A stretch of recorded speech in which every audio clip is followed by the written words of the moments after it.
Oh no. Now we're live. Now we're live. Oh no, we missed it. Hello, welcome to the Stream of Chaos. We play Call of Cthulhu, where Chaosium's one. Hi, my name's David. We're going to be jumping back into a scenario called the Crook'd Manse, which we were running last week. We've got a slightly different crew, although the same characters in a slightly strange way. So let's introduce ourselves. Tricky. Hello, I'm Daniel. I'll be playing Matthew Digley, running for state senator of the great state of Connecticut. Looking forward to representing you. What was your Connecticut Diggs Digley, was it? which was suggested by one of the lovely. Yeah. That's great. So you're a local senator. You've No, come here. I'm running for local senator. That's right. You're I am not a senator. future local senator. You've come here to find your missing friend, and joining you. Hello, I am Rachel, and tonight I am playing Hedley Hamilton. Nice to meet you. I am a very well-known actor. They describe me as the Silver Fox. I also am a little bit fuzzy on the last, how long? A day or 72 so, hours, basically. 48 Yeah, hours. exactly. But I'm fine. I got on a bus. Everything's going to be great. So last time we played, we had Jackson joining us, and Rachel was unable to make it. Today we have the opposite. So rather than introducing a new character or anything sensible, we're going to have Rachel pick up Jackson's character, Hedley Hamilton, and they will have had a confusing bout of amnesia, which is prone to happen when seeing spooky things. What's brought these two characters together is a old childhood friend from high school. Arthur Cornthwaite has gone missing, and they've been contacted and asked to come here and search for him.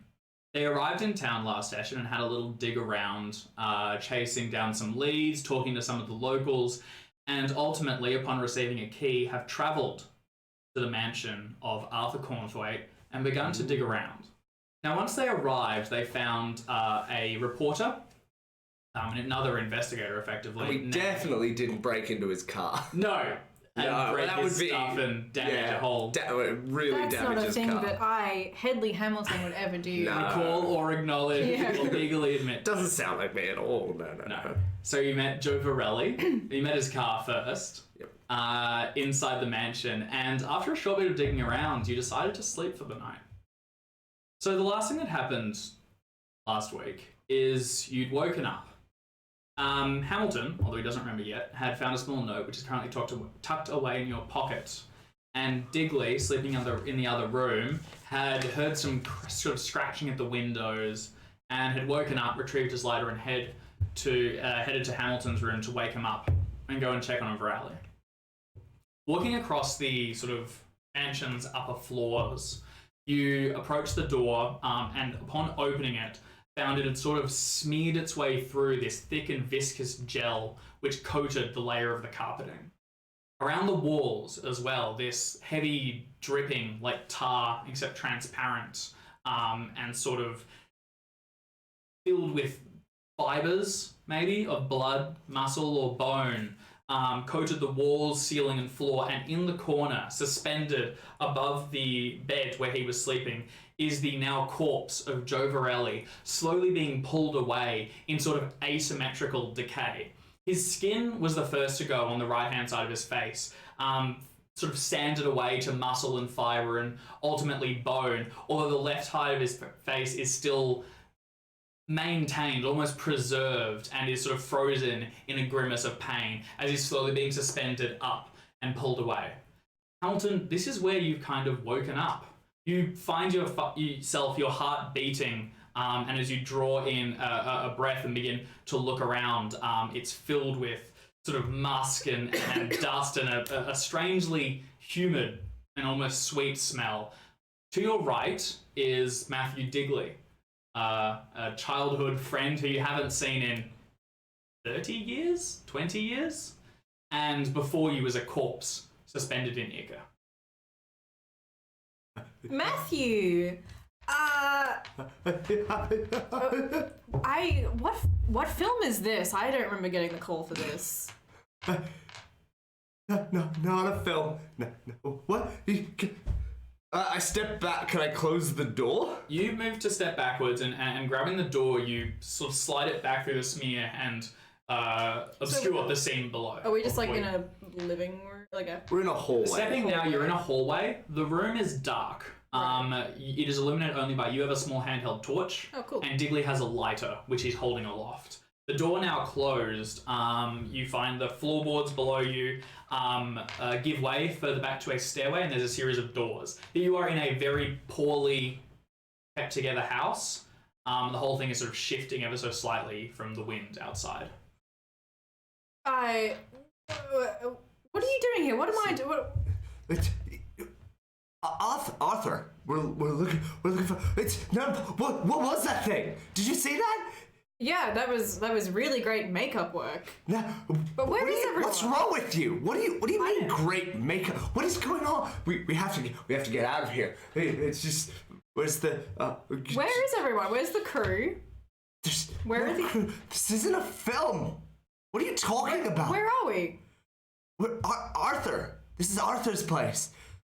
Kind of. I like start backing away and like head like down the street. You begin to step backwards and recede from the small pool of light created by Headley's torch. Only moments ago, when you'd woken him, Hamilton had had a small note and had been terrified but ultimately aware of his surroundings. Now he seems to be calmer, but more lost. There's a slight glaze across his eyes, and it's as if he's not altogether here. Your pocket, the note. Look at the note. Okay, so I have a note in my pocket. Yep. What does it say? You reach inside and pull out a small note and sort of fold through it. It is written in sort of shorthand on parchment. Oh, sorry, in like scratchy text on parchment, as if done hastily, and the very edges are slightly burned. So I can read it if you'd like. Yep. We've got it shared in chat in a Google document. Oh, it is one of these? Yes. It is the third one. Found in Arthur's bedroom? Okay. First one. So, you want to read it out loud? Yeah, go for it. Okay, I'll read it. Go ahead. So it says, to whom it may concern, I am writing this statement in the event of my joining my staff and my expedition members in death. Wait. Okay. I, Arthur Cornthwaite, being of sound mind and body. No time for formality or legalisms. It is the thing I must tell you of. What is sanity when faced with this? I thought I had fled from it, that foul green place, that accursed temple. Yet somehow it has followed me here. I know the signs, there can be no mistake. It is with me. It is a thing so clever, so terrible that. Melodrama! What's the point? Notes to myself in an empty house. Whoever reads this knows or will know of it. But what you must also know is that it has a weakness so simple. So, that's it. Holding this note, you get a sort of a flash of a few days ago, and you're walking through what appears to be a tropical jungle, like that you might find in deep South America. Heavy vines sort of dangle down across your shoulders, and drops of water pelt your brow. You sort of shake your eyes around and you're holding it, looking at Matthew. This whole house around you is dark in that sort of oppressive and very thorough sense. It doesn't give way to the light, it seems to fight it. As you move your beam across the floorboards, it's almost as if it's got a half second of lag as the shadows move to give way. This area is uncomfortable. You've worked on sets before. They'll always give way, and behind them it will reveal that this is fake. There'll be people ready with makeup or people to call the next shot. This is real in some way you don't quite understand, and you're deeply terrified that something has been tampering with your mind. That was unnatural. What's happening? We got to do something. I remember we were looking for someone. For Arthur. Remember Arthur? I remember. Of course I remember. Of course I remember Arthur. Yeah, he went missing. This is his house, but that thing in there. Who was that? That's the reporter who was here. Varelli. He came here before us, and he was just looking into this. He's just an innocent kid. Oh God, he's dead, isn't he? Yeah, I mean, he looked. Yeah, I guess. Yeah, yes, of course. But I have this note from Arthur. I think some kind of his psychosis. I don't know if it's related to this. We have to get out of here. We have to tell everyone. We have to scramble the National Guard. We have to tell the sheriff. We have to get everyone in it. We have to call the army. Call everyone. That thing killed 2 people at least, if not more. We can't go yelling it down the street. We have to keep this to ourselves. This is important. What do you mean keep it to ourselves? Wait a minute. This is crazy. Who's gonna believe it? This is what? There's a giant slime monster in Arthur's old house. No. Yeah. There goes my Senate campaign. Yeah, you see what I'm saying? Yeah, see exactly. Oh God. Oh God. Wait, oh God. Senate Oh God. Oh campaign? God. Yeah, I'm running for senator. Oh. How do you not remember That's this? not really something I would have, pegged you for back in our what do you mean? childhood days. Oh, I just always thought of you more as like as more of like a curate or a librarian. I'm being a good state senator. I think you'd be great. This is off topic. Oh my God. Okay. We gotta do something. We gotta get off this floor. We gotta get away from that thing. Can we go downstairs? Okay. As you're sort of nattering, finding some comfort in the back and forth of sort of banter and slight digs, almost a belch of air, foul-smelling, rushes forth from the downstairs and sort of swirls through the upper level. You see the drapes sort of billow slightly, and your flame flickers for a moment and then goes out on the small torch. You struggle to relight it, and you hear a groan from downstairs of wood shaking under great weight, sort of twisting and slightly giving way, and then settling in an expanded form. Moving towards the edge of the stairs as you're sort of backing away and looking for an escape, you look down to see that there is a flood of this thick, viscous tar-like fluid coating the entire lower level and slowly filling and rising up the stairs. In it, you can see floating sort of eyes, pieces of muscle strung together, limbs, intestines, sort of internal bodily parts that make up this mass of incomprehensible creature. It reflects the light only barely and then absorbs it into its mass. Can both of you please make a sanity check for me? Yep. As you've seen the full or a significant portion. That was a good roll, creature. That was a good roll, especially considering you do not have a lot of sanity. No, I've just passed. So is that our only escape? That is the most visible one, certainly. Okay. All right, how'd you go, Tricky? Oh, I failed. Sorry, Matthew. All right, let me get what happens when you first see it. So, for Yeah, I know, this is gonna be bad. I have seen it. Let's do the success first. Headley, Yeah. you're already suffering a bit. You will lose I'm 1d3. Ooh. I'll get you a Let's do that. D6 One and of hobbit. those D6 and hobbit. dice in my Call of Cthulhu. What do you do? Hobbit. Halve and round round up. What'd you roll? That's Three. a 3, yeah. Yeah, okay. So that's gonna be, you're gonna lose 3 points of sanity. And you are already in a shaky state. Matthew. Roll a d20. What? Yeah. I'm sorry, that's a lot. Excuse me, Hey, don't use that's a those in big Call of number. Cthulhu. yeah. Those are banned. Yeah, but also, chance I might roll a 1. Yeah, I mean, chance. 1 in 20. Also, chance I roll a 7's not bad. It's definitely enough, though. So Oh, it's over below 5. half. I'm happy. But over 5 is enough to incite a bout of madness. Oh, now, could I please have the keepers thing, which is Oh, currently yes. suspending our microphone? That's okay. Let me pull this up. So, Daniel, can you please now make a intelligence check? Sorry, Matthew. Hold on, I'm gonna first subtract that from my total sanity. And then I will make an intelligence check, which I believe is to comprehend what I That's understand. right. Or to And it's push it down. You want to fail. One of the few times in a game you want to fail. I do What is not my want to intelligence? understand what I have seen. Oh, cool. Your intelligence is really high. Oh yeah, this is probably Good. This is one of the disadvantages of being smart. Yeah, that's a success. Alright, roll a d10, please.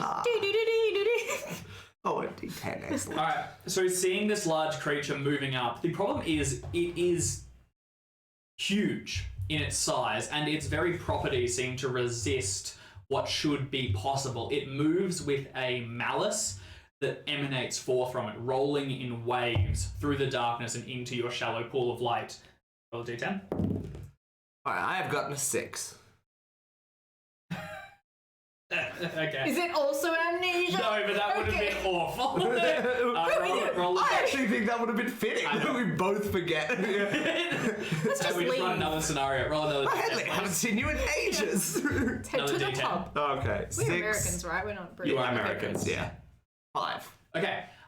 Seeing the pool of light, you turn to Headley and uttering a few short words. What is the last things you say as you see stars and you're going to faint for 6 rounds?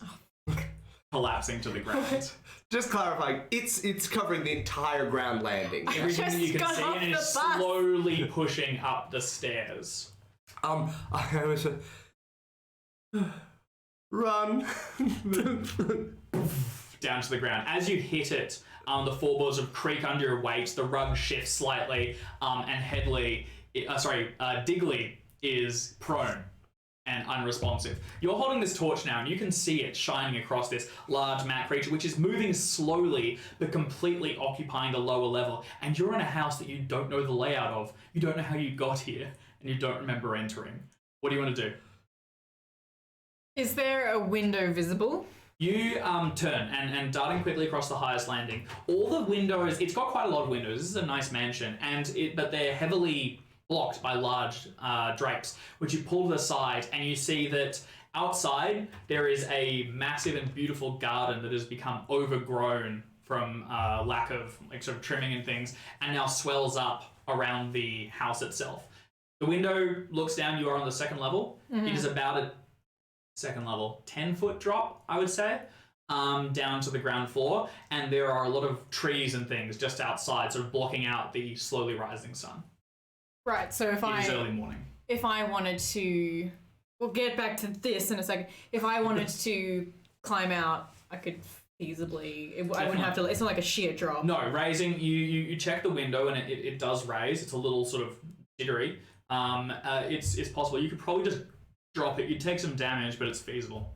Okay. There's even, looking down, there are some bushes along the very bottom if you're looking to just drop Matthew. I'm sorry, what? Okay, first thing I'd like to do, I have first aid. Can I try and revive? Can I do something to try and wake him up? Definitely. What's your first aid skill? First aid's 30. Okay, so I think that's base, right? Your skill is essentially giving me a big old slap in the face. I also have firearms 45. I could fire off. Wait, do I have one on me?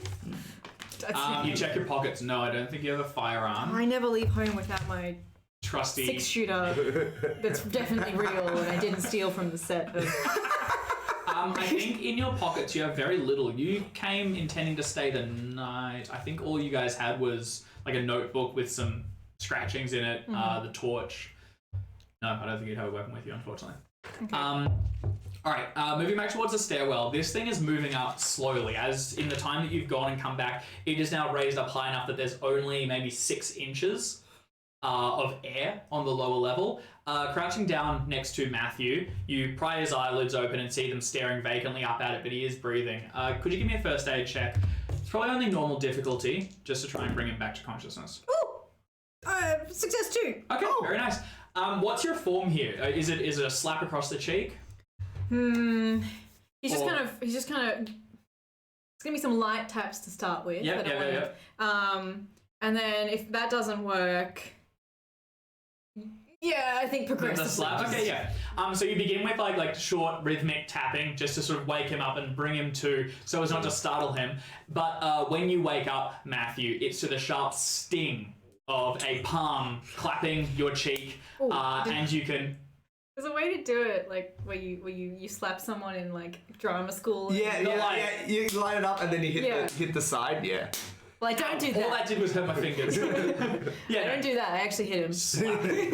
You wake up with a sharp sting. You are conscious, but you are currently terrified of what's happening. Headley, wait, what is? You need to leave. There's a window. We'll talk outside. Alright!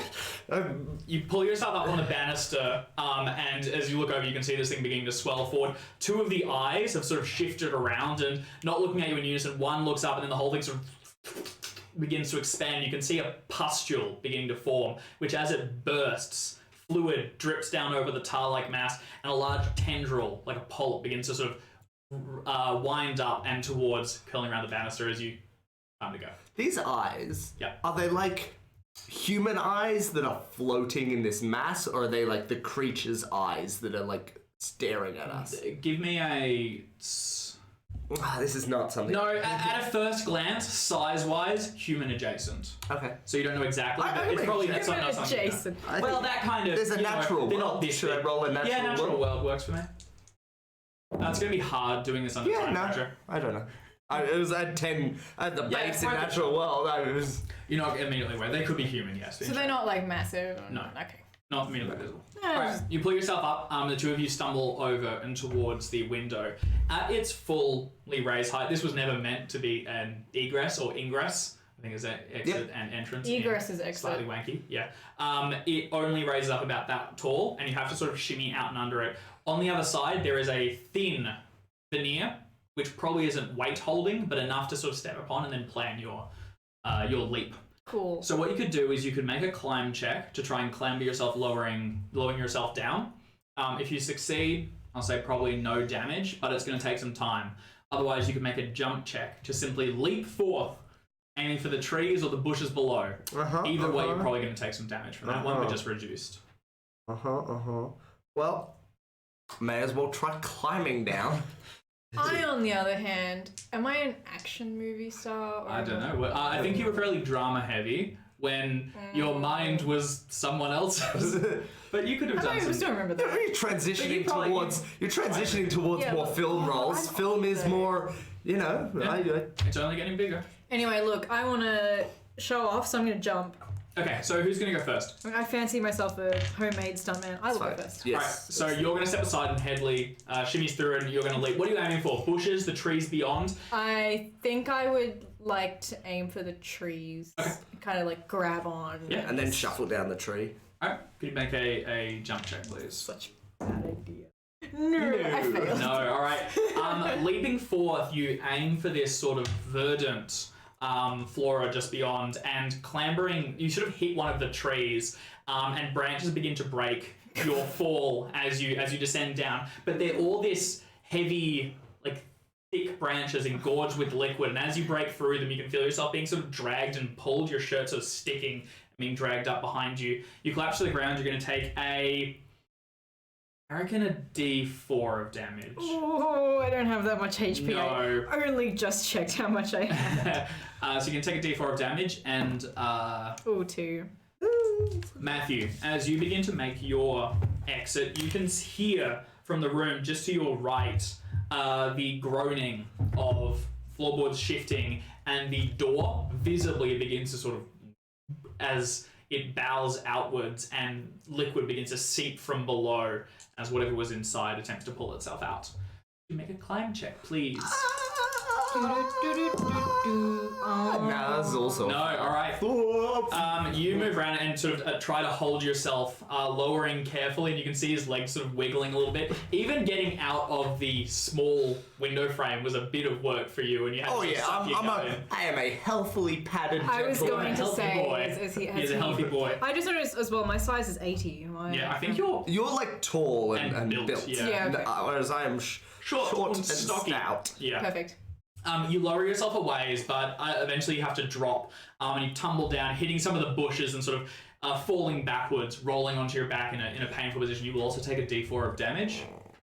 Oh, yeah, that's right. And from your back, looking up... That's the maximum amount that How that much dice health do can you roll. have for context? I have 11. Alright. So it's not a major wound, but you have sort of badly bruised, and where you fell, a rock sort of jabbed into your side. From your position, looking up now, you can see that these branches that reach up towards the house, sort of twisting around them, block out a lot of the sun, but not all of it.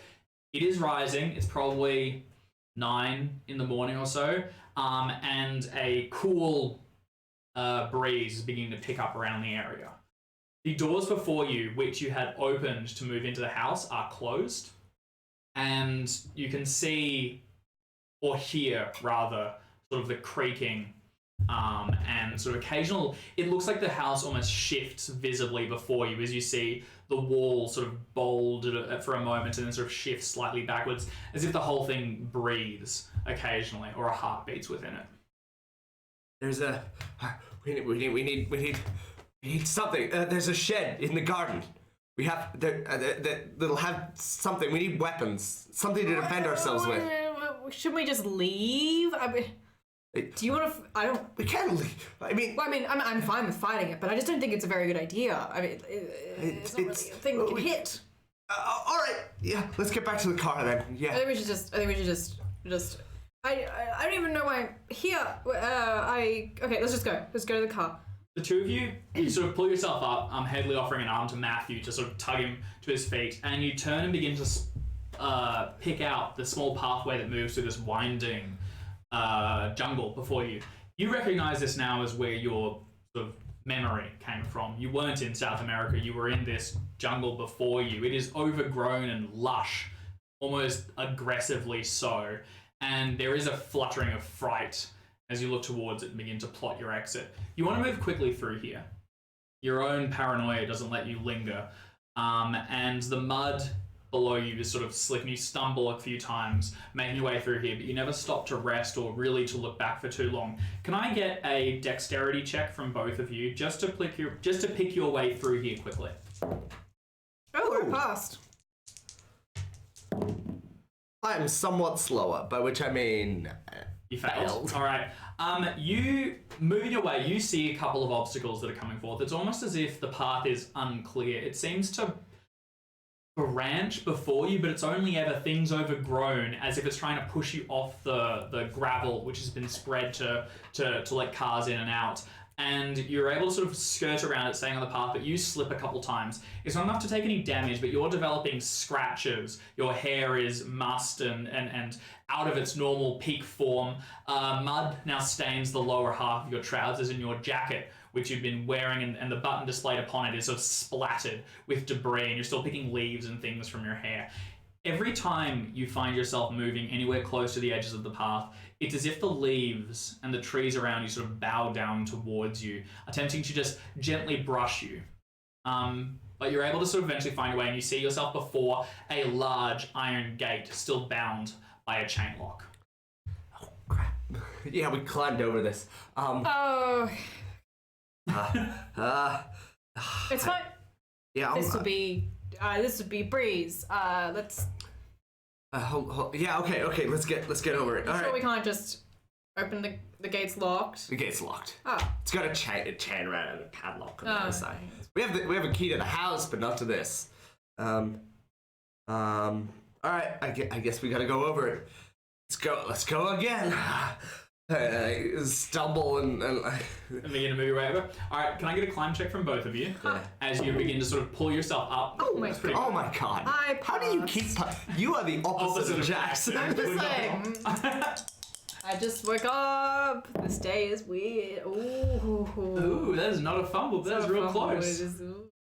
Yeah, how much damage did I do this time? So you're doing this at speed this time. Headley pulls himself up, sort of shifting his boots to wedge between the bars and give himself leverage until you sit at... It's got those large sort of Gothic-style spikes at the highest points, and you see yourself between them before pulling your leg over and dropping to the other side. It's a bit more awkward. You move your way up and you barely sort of prop yourself, and then you begin to slip onto the other side, your leg getting caught for a moment, leading you to slam into the other side, cutting your leg and then dropping you to the floor below. You're going to take a D2 of damage, not too bad, but it's beginning to add up, and you're looking much the worse for wear. Oh yeah, D4 halved. The 1. Your car is still here from where you left it, and you see, Headley, this truck with a massive American flag painted on the side in red, blue, and white, and promotional banners and buttons and things stacked in the back. The headlights are off, and the windows are rolled up, and in the distance, off to the right, the left, further down the road, there is another car just pulled off and into a ditch. All right, get in. We gotta get out of here. I That's your car. Yeah. We came here together. Yeah. Okay. Yeah, it's fine. You know what? It's fine. I'm running for Senate. It's Yeah, no, it makes sense. It promotional. makes sense. Let's go. Do you need have me- to like push like posters out of the way and like buttons off the. Do you want me to drive? Do I have to drive? No, I'm the driver. You want to drive? Okay. Alright. I actually just realized I can't drive. You're able to slide into the passenger seat and you get yourself seated. The engine takes 1 or 2 extra sort of shots at revving it. It's pretty cold this time of year and it takes a moment to ignite once more. Once it does, the headlights flicker on, illuminating the house before you, and you begin to reverse back and pick up your path. Are you heading back towards Gamwell, I presume? I mean, there's nowhere else to go. Yeah. That's where. Yeah. You begin to trundle along. This is not a super well... It's not a massive thoroughfare. Not many vehicles will go through here super regularly. So you have an hour or so before arriving back in which to talk or to debrief. You think backwards and you've got sort of like that nagging feeling that there is a... It's not like there's a clear-cut absence in your memories.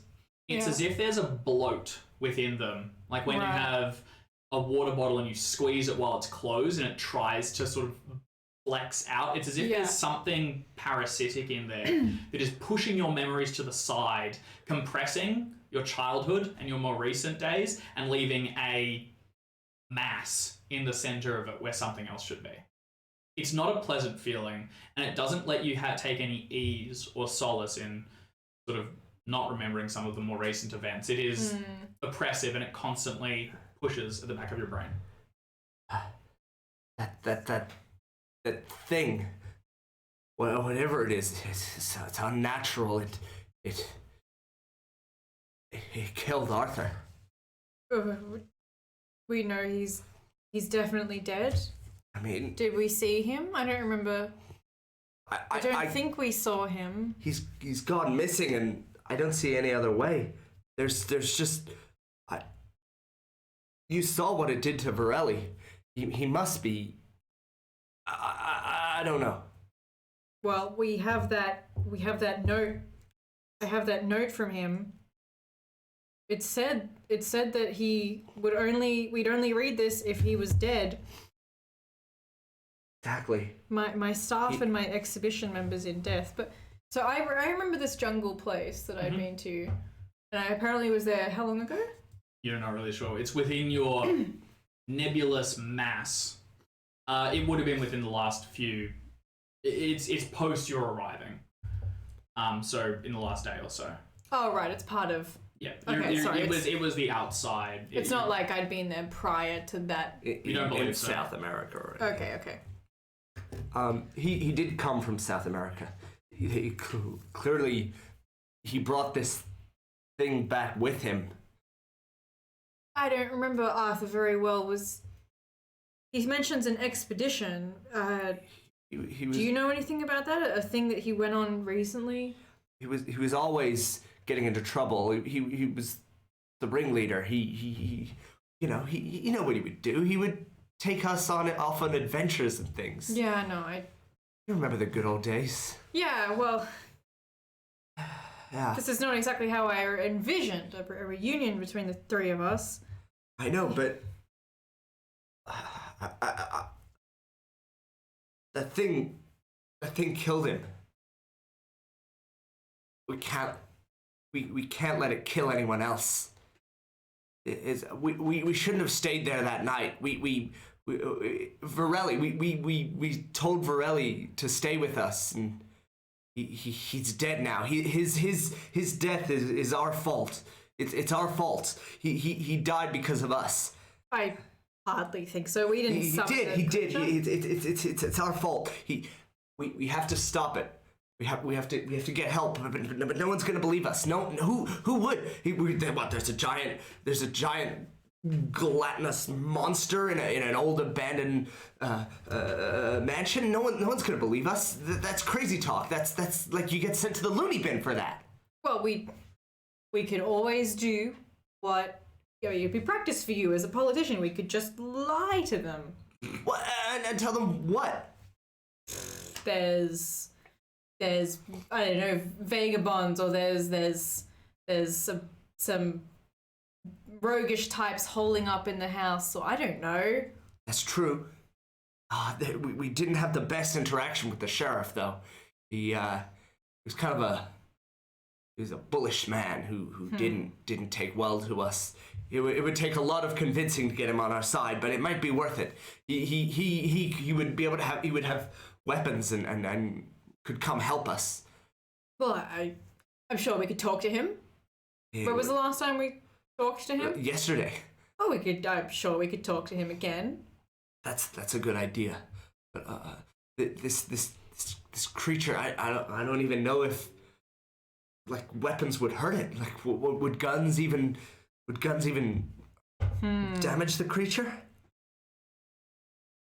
I'm looking at the note to see if there's anything. And there was. He says it has a weakness. It has a simple weakness. And there was a line of salt across the doorway.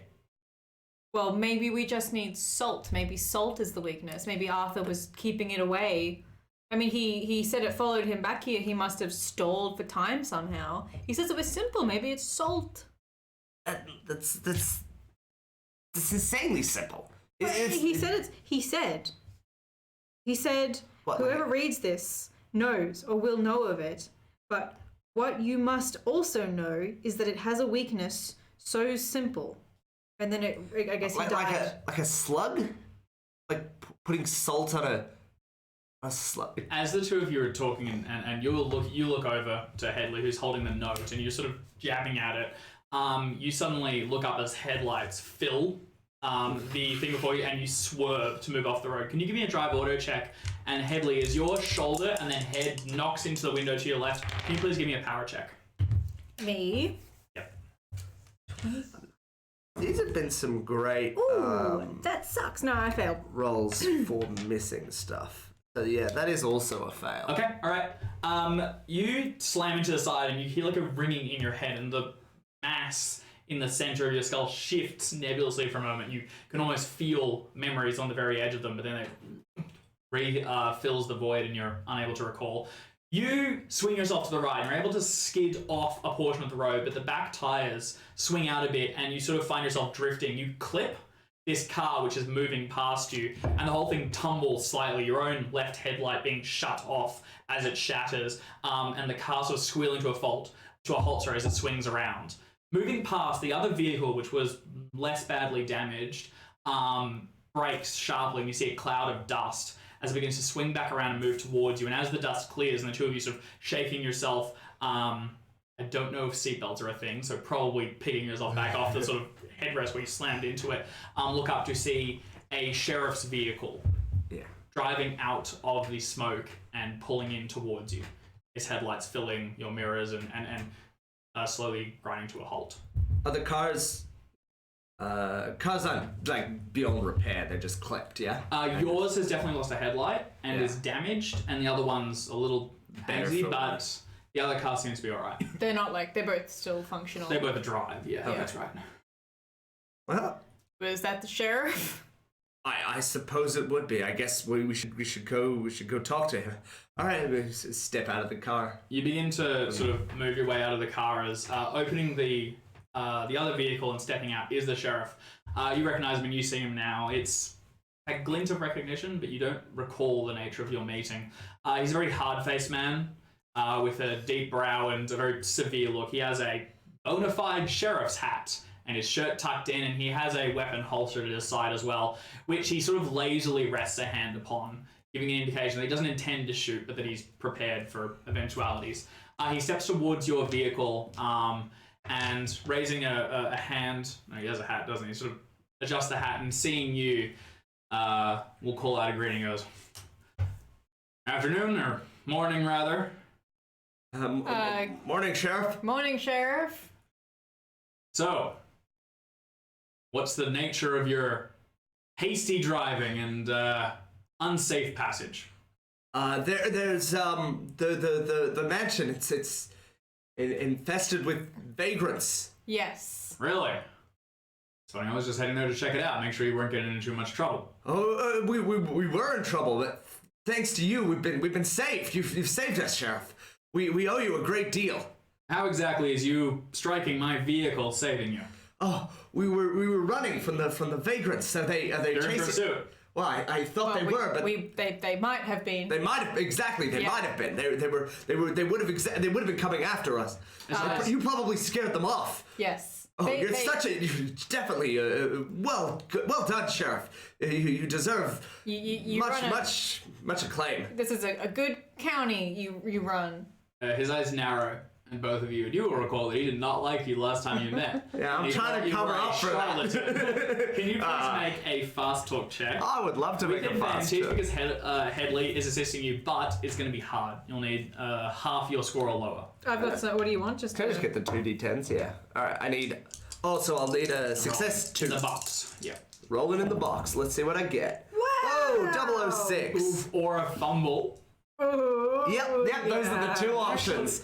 Boom, boom. All right. But luckily, I have advantage, so I get the best one. No, that's pretty lucky too. His eyes shrink. He definitely, and he sort of glares at you. The praise that you're offering seems to just almost rub him the wrong way. It doesn't really land, but but it is honoring his title, sort of, and his authority. And he takes it at face value. Alright. He turns back towards his car and crouching down, inspects some of the damage, and then stepping up, he stretches. He's not taking a very hasty anything. He's looking down the road. He doesn't see anyone approaching.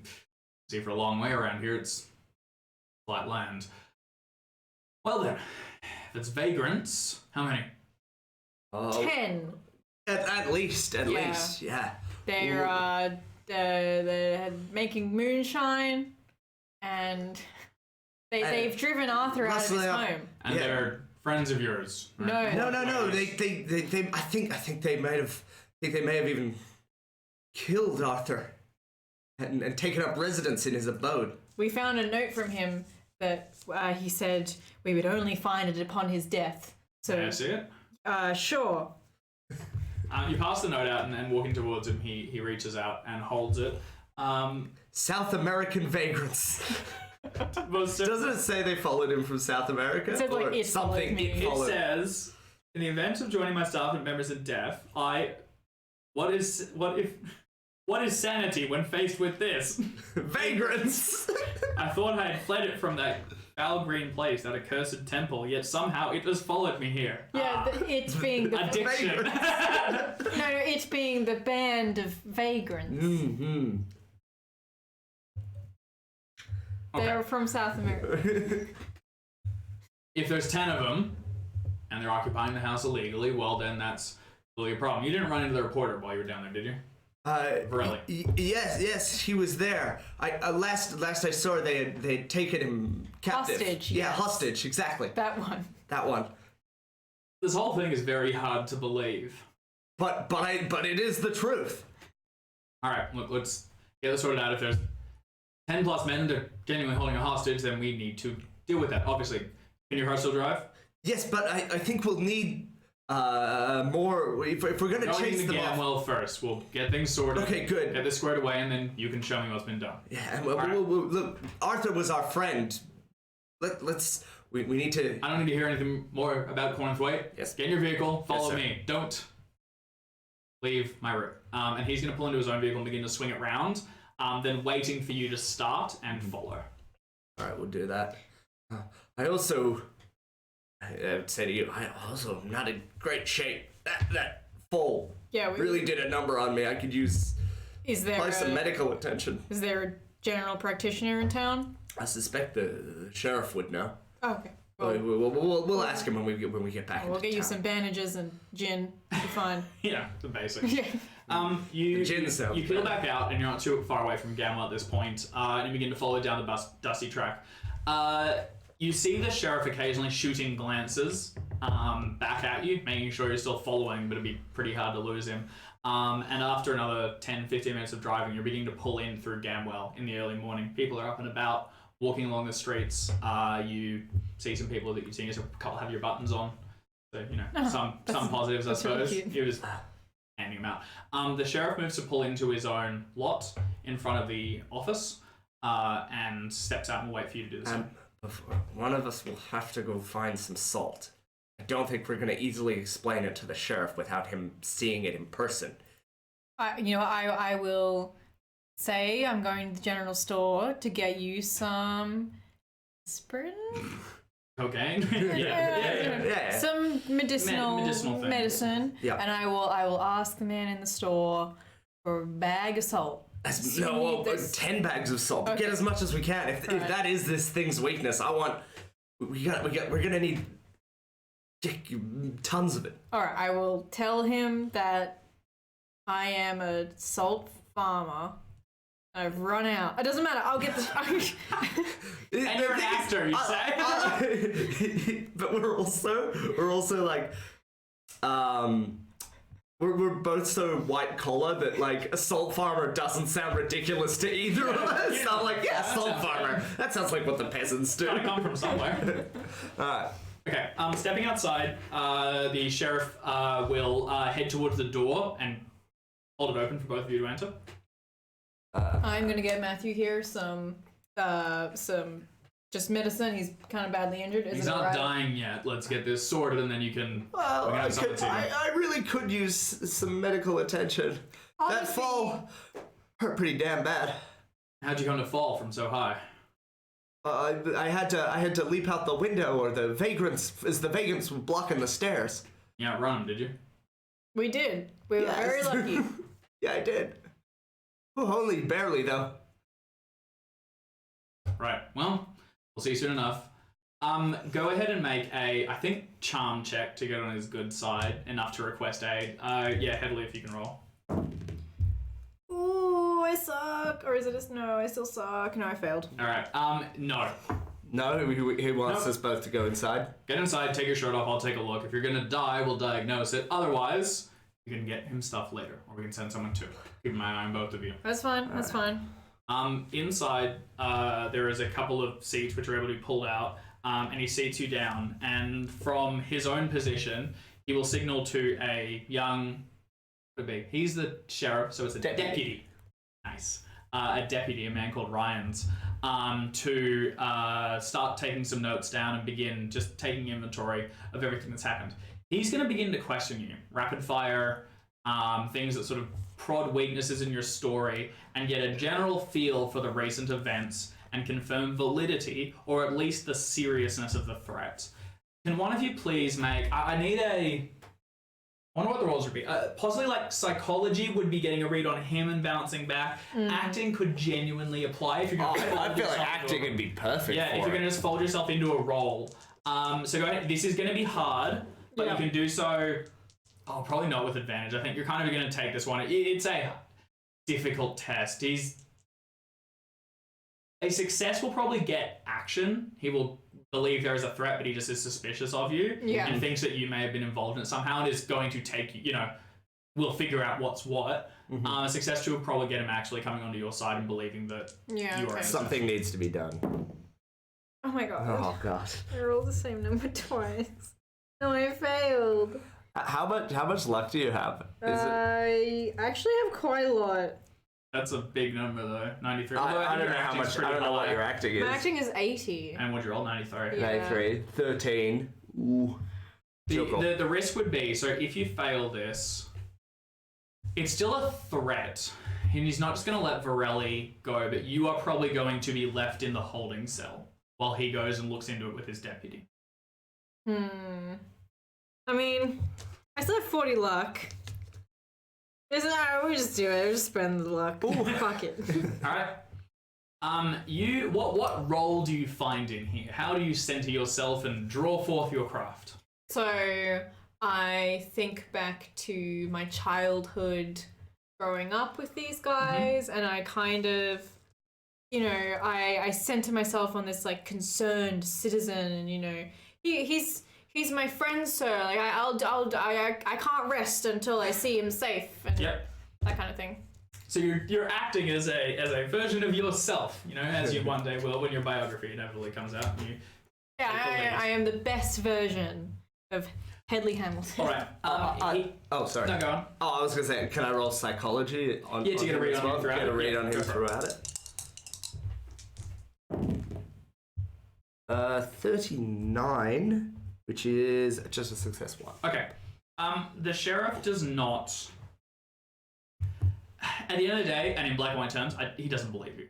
He doesn't truly believe that this is the circumstance that happened, but he is concerned that something is afoot, and that for some reason you are not comfortable telling him. He probably thinks that Cornthwaite's done something, and that it needs sheriff's attention. That being said, you will both be under keen watch while these events unfold. Is there any way I can morph the story to be more believable to him? Not without changing the story. At the end of the day, it's a group of South American vagrants occupying a home and cooking moonshine. So no, Shut ourselves in the foot there. I thought it was pretty good. It's not wholly unbelievable. Go home. These are outside farm areas, and it's a nice mansion set aside a bit. If he had fallen into drug troubles or something, people taking advantage of him and living in his home, kind of, crack den style, and then slowly pushing him out is not wholly unbelievable. And he was ill recently, actually, so you could spin it as addiction.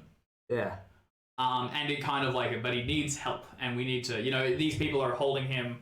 You said you didn't find Cornthwaite. You said they'd taken Varelli hostage, right? I said they'd taken Varelli hostage, and I think I said we suspected that they had killed Cornthwaite. Okay, but you hadn't confirmed that. We hadn't confirmed that. Right, well, one way or another, we need to take a look. And if they've got Varelli, then we need to find him.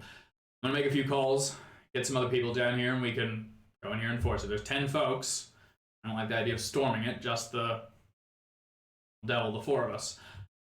I'll make some calls. You get yourself tended to. Don't leave town, and Ryan's. Go with them. Once you're back and once you're feeling better, I want to go and take a look at the outside at least. See if they're posting notes or anything. If these vagrants are there, there's not really any point in hurting them too much. We just need to get them to settle down a little bit. If we had any shells that we could fill with salt, it would chase them off without really hurting them too badly. That's a pretty good fucking line. Yeah, I like that train of thought. Can I fast talk that? Leans more persuade. I tell you what, it's fast talk, but he's gonna take it. This is fast talk, and you're trying to bowl him over. And he's not the sort of man that likes to be told how to do his job. Fast talk, but failure is pushing things worse, and you're already kind of not on his good side. I'll take it like I need a success 2 on the fast talk. I'll take that. I think that'll be the case. Yeah. Okay. I think it's a great idea though. It does kind of track, because salt being used as a suppression deterrent or whatever, or without hurting people too badly. All right, that's 49. However, I'm going to luck it down because a bunch. What's your fast talk? My fast talk, I need 32 to get a success 2. So that's a success 1. Points. So I need, is it 17? Thank you. I think so. Yeah, okay, I'm going to go down 17 points of luck. Because I really want this to work. It's a good plan as well. Saying that, he says, "I don't want to inflame the situation any further. Right, we'll get some shotguns, load them up with rock salt. But Ryan's and I will both be carrying live pistols. If they've got a hostage and one of our own, we're not going to take any risks." But that is completely fair. Oh, absolutely. Yeah, that makes sense. Can we have the rock salt? I think I don't intend you to be armed. That's also very fair. We're only going to be having a look, right? And later on, when we send in the cavalry, then we might look closer. Understand this could take a day or so before anyone else arrives. We'll have a look and see if there's any need to act faster. Is there a need to endanger anyone else? If there's 10 people in there, we're only endangering ourselves if we go just the 2 of us. I think it's perfectly fine to bring as many people as possible in order to defeat the vagrants. Or scare them off. Were they armed? You ran on foot. They shot at you? I think they had like baseball bats and things like that, but I don't think they had maybe 1 or 2 pistols, but ammunition is light, so they didn't want to waste it on. We were running away already, so. Yeah, I don't think they were well. I might have heard a pistol shot, but it was all a big blur for me. We're not. Of course not. Get your chest tended to. Ryan's go with them, and then tell you what, come back here in an hour or two. Get something to eat if you need. Don't leave town, and leave your car here where I can see it. Keys. Catch. He pockets them, and you are released for the time being. I did just want to throw him his key. I forgot that, like, oh, I might actually want that car. I just sort of instantly, you kind of pulled me over with, like, charisma or something, where he just, like, keys, I just threw them to him. I'm like, wait, hold on, those are my keys. Can I have them back?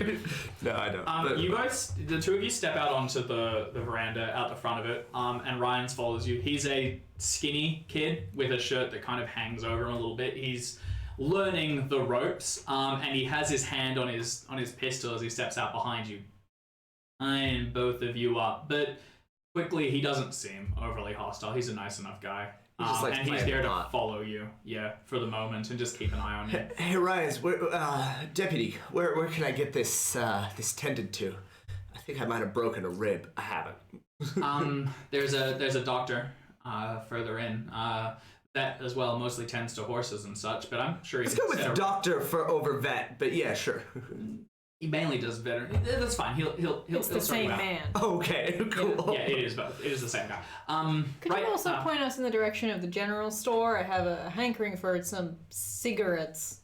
Well, we'll do the doctor then the general store. I can't be in two places at once. Oh, that's my eyes are peeled.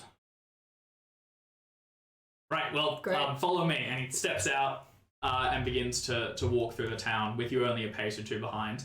If you ever get any further back, he whirls around in this blur of movement and fixes you with a stare until you catch up again. I'm playing along. Yeah, I'm like, oh, yeah, whatever you say, deputy, you're in charge here. It does kind of a little pang. It's a short walk to a small set of tiny buildings. Out the back, you can see they have a small pasture with fences set up and a couple of horses and, chickens with slings and stuff around their wings. This is a veterinarian first and a doctor second. Inside the waiting room, there's a bunch of guys holding lambs, and one's got a dog that's coughing, and you go and sit in next to them, and you will speak to the person, and they say they will see you in a moment. They do a quick check. Nothing is overly urgent. You've got some wounds. I guess you've got a cut on your leg, which needs to be cleaned and possibly stitched. And I think but the bulk of the damage was you've got a heavy bruise which is being spread, and you're concerned something's broken. But they check your breathing, so they don't think a rib's punctured anything. They, eyes and everything. You seem okay. They also take a look at you. You're better kept together. Jackson, when he was playing Headley, took damage instead of damaging his suit. So you actually look fairly all right at the moment. But you do see this sort of slightly vacant look or confused. You're not altogether there. And the person asks, do you need a checkup as well? No, I am. I mean, aside from the situation, perfectly fine. Okay, well, if you have a seat over here, we'll tend to your friend soon. And you both settle in. They've got that stack of new, magazines that they always have, National Geographics and stuff, which you can flick through. The deputy will try and talk to you a little bit after a while. His curiosity gets the better of him. He says, so vagrants. Yes, yeah. How many years have you been on the force, Ryan? Well, deputy? Months. Almost 12. Months? Oh. Yeah, well, we don't get a whole lot of action around here. It's mainly just talking to folks, the occasional drunk driver. Vagrants would be exciting. So have you used that pistol, or? Ma'am, sorry, sir. Excuse me? Nothing. I'm trained to use this with all the lethality and accuracy the Gamwell Sheriff Department can muster. I have fired it at many a can and many a bottle. I'll be glad to have you on our side, deputy. Yeah. These vagrants won't know what hit them. Well, no, and they're not armed. It probably won't be a real. Oh, maybe one or two of them, But I think when they see the full force of the sheriff's department, they'll go a scrambling as soon as they can. Yeah, I mean, on our way out, I thought I saw in one of the windows one of those fancy machine gun type things, but no, I don't What? think it's a big deal. They have a nest? I'm sure it'll be fine. I want to deliberately mess with him. I don't Okay. I don't like this little whippersnapper. Yeah, so you kind of mess with him a little bit, and you're all... I think I'm like, it'll be fine. You'll be heroes. You'll go down. Like, it'll be easy, and you'll be. And she's- So with this kid kind of bouncing back and forth between the two of you, you will pass about half an hour. They have prioritized you above most of the fowl and ducks, Oh, that's but you good. are just below anything with 4 legs. Okay. So it takes a little while to filter through. Yeah. There is a priority. How do you guys feel about possibly endangering other people's lives, and also about returning? Yeah. As we go into can we go like into the doctor and he like stands outside, like just. Or he probably, once seeing you're not leaving, he goes like, I'm gonna go take a smoke, and he'll step outside for a moment. I don't know about taking everyone with us. Surely a smaller team, less risk of people getting hurt. I mean, all I'm thinking is we gotta go big or go home. We don't know what this thing is. Yeah, but surely we've only got so many. I feel like we've only got. They'll only have so many weapons and so much salt. Like we can only this. You know what I'm trying to say? I'm thinking we either take a small contingency and it fails, or we take a big one and if it succeeds and we lose a couple guys, it's better than. But if we take a big one, there's more risk of people getting hurt, and this thing, for what it's worth, is fairly contained to the mansion. Or do you suggest we leave it there?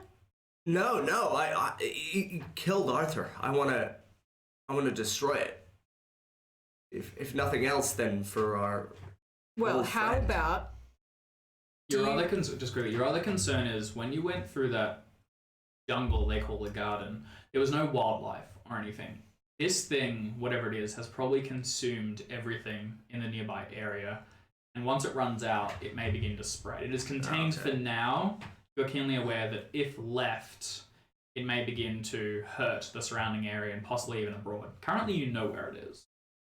Listen, if things don't go well, maybe the weakness isn't salt. Maybe we need to come up with some kind of backup plan. Do you still have that? I didn't even think of that. What if we throw salt at it and does nothing? Okay. Well, maybe the weakness could be fire. We could just burn the house down. I mean, I'm sure if nothing else, that would fire destroys everything. Look, I was in Intelligence check? Okay. I was in a western. At the end, the kind of like band of outlaws. They burned down the whole town. We burned the whole set. It was really, really quick. And I'm not sure where I'm going with this. But what I'm saying Are you is, just admitting to arson? Is that what no, like in the film, they burned down, and so we were there, and I did stunt training and avoiding fire. I know all I'm saying is, we burn the place down. It goes up really quick. You'd be surprised. I got a success too. Okay. As you were carrying your lighter through it at different areas, drops of water and thing extinguished it. It seems probably less afraid of fire and more the whole house naturally resistant to it. The whole place is fairly humid and damp. Yeah. Probably won't be. It probably wouldn't be very easy to light on fire either. That's right. Well, what? I like your It thinking. did seem to be putting it out and stuff, so it may do something. It just might also have natural defenses against it or something. Okay, so it was a big gelatinous glob, right? Yes. What do you put on gelatin? We turn it back into horses. No. What I'm saying is, what about like corn flour? We could like make it, like really. So we're gonna throw salt and corn flour at it. What are we making? Making a dessert? Making a cake. It'd congeal and it would be stop. I mean, it's not terrible. It's it sounds like just another trip to the general store. Do you have any chemistry points? Oh, no. Okay. What about cooking? Yeah. Arts and crafts. Baking. What do I don't have? I don't have any. I have 1 in science. Yeah. Look, all I'm saying is, okay. We assume it's salt because we saw salt, but he said it was simple. He said it's so simple, like it would just be like the most natural thing. that would... Guns are pretty simple. I don't know. So it's not fire. It might be salt. Is there anything else that you remember? Any other clues? I mean, all of it's a bit. I don't know. There was the jungle around it is fairly humid and then wet. Like everything's quite close. The plant life seems to be doing something and acting strangely, but I don't know what that has to do with anything. The thing, I don't know. You saw it. It moves, fills areas. I don't know. I don't know what else you want. Maybe because it consumes everything. Maybe we could get some kind of like poison. Like it would. I don't know, like arsenic or lots of alcohol. I don't know. I think we have to go with plan A is salt and plan B is improvise. Yeah. And I guess if we have more people, we have more things to improvise with. Okay. This is probably after a bit the deputies come back, and one of the women that was sitting across from you holding a duck with a It's like rabies is like giving you side eyes and clearly listening, but only you're doing it in hushed tones, and her like picking up one with Just get cornflakes. What do you mean, you madman? burn it all down.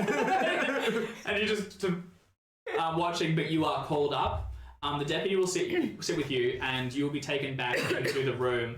The doctor's a very friendly man who sits you down and has a lot of jokes about mainly dealing with pets and livestock that don't put you at ease as much as he probably thinks they do. He is a Like, say, veterinarian. and etc. Yeah, and it's very good. And then I'm trying to think of another animal pun. I can't. No, I can't. Move over here now. Doctor, I'm quackers. Yeah, exactly. That sort of thing. But ultimately, I was thinking sort of like good thing it's not broken. The horse, the last thing. oh yeah, we put down a horse with this. Oh god. Eventually, your leg wound is cleaned, bandaged, and sort of like glued back together. They didn't have to stitch it. And your back, they give you some painkillers for, and he advises you rest up for a few days. Do I heal anything, or is it just temporary stuff? Heal. Heal a. D4, I think it's technically one, but yeah, go a D4. I'll tell you what, Go a I'll D4. take a 1. No, I think it was pretty D4's fine. That works. I'm not in there with. Okay. I Um, was thinking Patient confidentiality. I'm I'll not take too it. badly beat up. I'm okay. Hey Doc, Yeah. you're a veterinarian, yeah? Mm-hmm. What sort of animals do you know that are repelled by salt?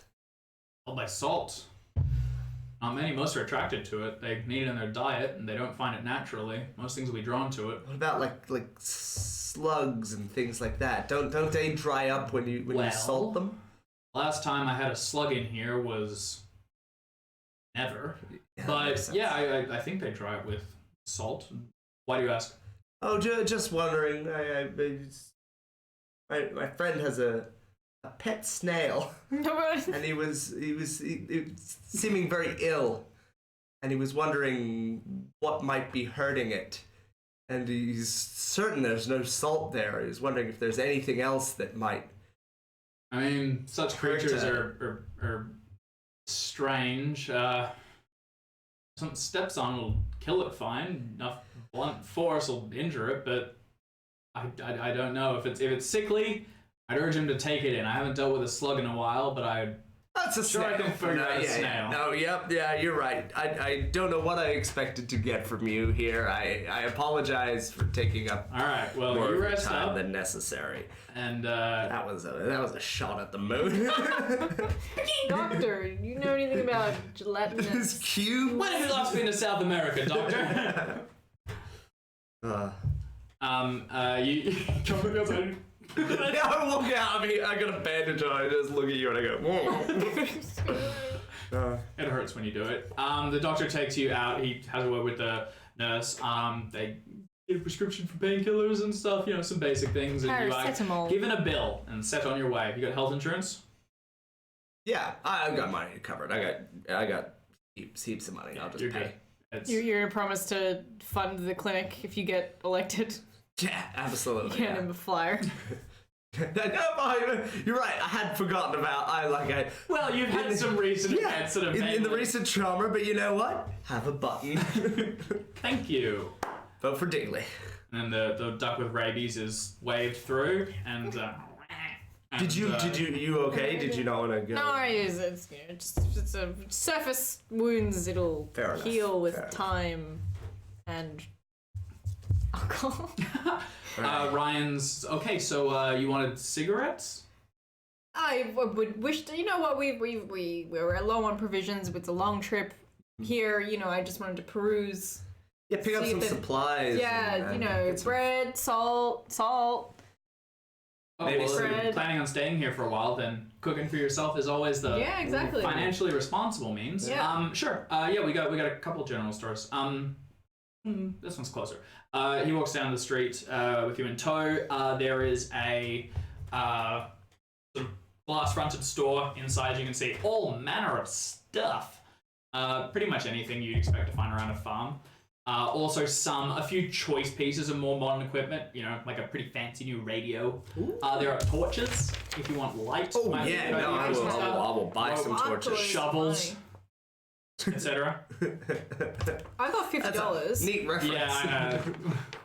Oh. Okay, I'm gonna start writing down stuff I buy. If you, Yeah, what's your credit rating? 70. Oh I'm yeah, rich. you guys come in here with like, you pull out the money clip and just, all right, what do I want? I have You $350 guys in can buy cash and pretty much anything $50 in here. spending. It's gonna be stock that's probably more the issue. I buy did it. not read the second page of this character sheet. Yeah, you're didn't- stacked. I didn't know this about how I Oh yeah, would yeah. maybe be glad that he might be Yeah, dead. we forgot about that. It's Yeah. fine. It's fine. I'm Well, coming. no, what it is I think it will come to later on. I'm coming out of the haze. It's no That's big right, deal. that's right. Yeah, so I have a That's right. bunch of money. So I still think we need to explore the fire angle. Torch as in, they're electric torches. They're not. Yeah. Yeah. For Sorry, flashlight. our American viewers, that's a Oh, flashlight. flashlight. Torches would be torches. Torches would be the fire. I've written flashlight on my character sheet because It's I'm tautology. American. You get It's points. tautology. Yeah. It says light twice. What's tautology? Flashlight. What does tautology mean? It's the same thing twice. Oh, flash and light. Yeah. Yeah. Never thought of that. Americans. I know some of you will watch. How much salt do they have? Stop fighting it's like a fight with viewers. Go into the bag. Subscribe. No. You go to the back and the shopkeep shows you. He's like, all right, we got salt this way, and he stands in front. It's like those little ones, are like salt and pepper, a bunch of shakers. They've got another thing of them in the back, probably about like a case of them, but they're all small ones. Yeah, but I need to. We've already got a shaker. We just need something to refill the shaker with. Oh. Like maybe like a bag. Do you guys sell it in bags? Yeah, we got a few. Sure. Let me look. He begins to stack them up. He says, "Look, how many are you looking for?" Oh, I mean, we both need a bag each, I guess. Like, Oh, a bag each. Yeah, sure, of course. well, I mean, do you have more than that? Yeah. They're like that big. They're like the flour packets you get. Oh, you know what? While we're here, we may as well get enough that it still doesn't go off. Do we get a discount for buying in bulk? I don't know. Am I here at this point? I don't. Yeah. I followed. Okay, cool. Yeah. I was zooming out. Sure. He begins to stack them up. Yeah. I'm trying to find excuses to buy a lot of salt. Yeah. Well, we've got a long journey. Yeah. To where? Oh, sorry. Don't mind me. Back home. My sister is. She's kind of under the weather. She's got a medical condition and 3 young children at home. I just thought it'd be nice to buy some essentials for her. Oh. She has a condition where she needs to have lots of salt. Oh, well, if it's a gift, I can gift wrap these. Yeah, it's such that it not too much hides trouble. specifically what they are. And my cousin in Montreal, it's snowing up there, and he'll need some for the Oh roads. yeah, where are we? Connecticut. Oh, we're in okay. Yeah, he'll need to salting snow is a thing. yeah, Yeah, salt he the needs road. to salt the road, like his And speaking of pavement. winter- Hard to find. I would. Yeah. In Australia, we get a lot of snow.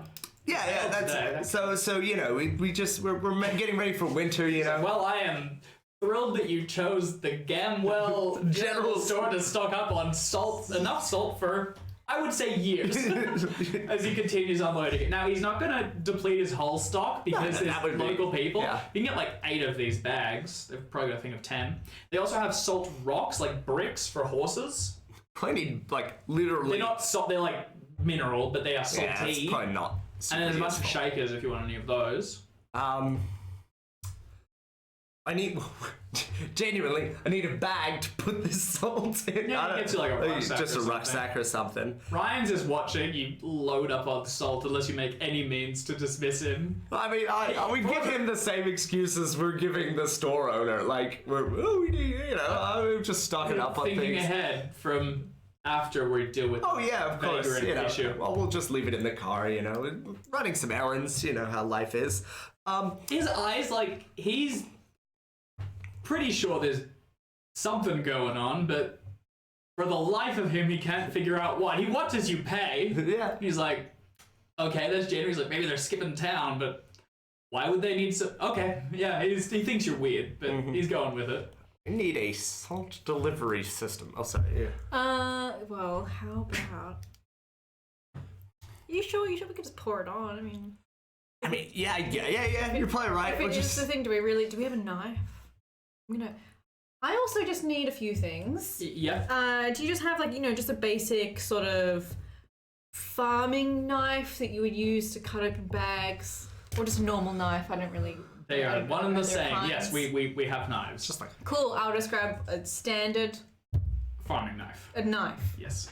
Tell And you what. could I also get, do you anything you want? Like, I got a flashlight. If that's I if you want want burning stuff, they have like lighter Bags and fluid. lighter fluid. Wait. What they probably have is like firewood, maybe charcoal. I don't think lighter Maybe like fluid would be a thing. I think they have like box of tinder and stuff. Tinder would be good. Yeah. Yeah, like so you could have the means to start a fire. But if you want, you probably actually have to go to like if you go to a fuel station, you can get a kerosene canister or something.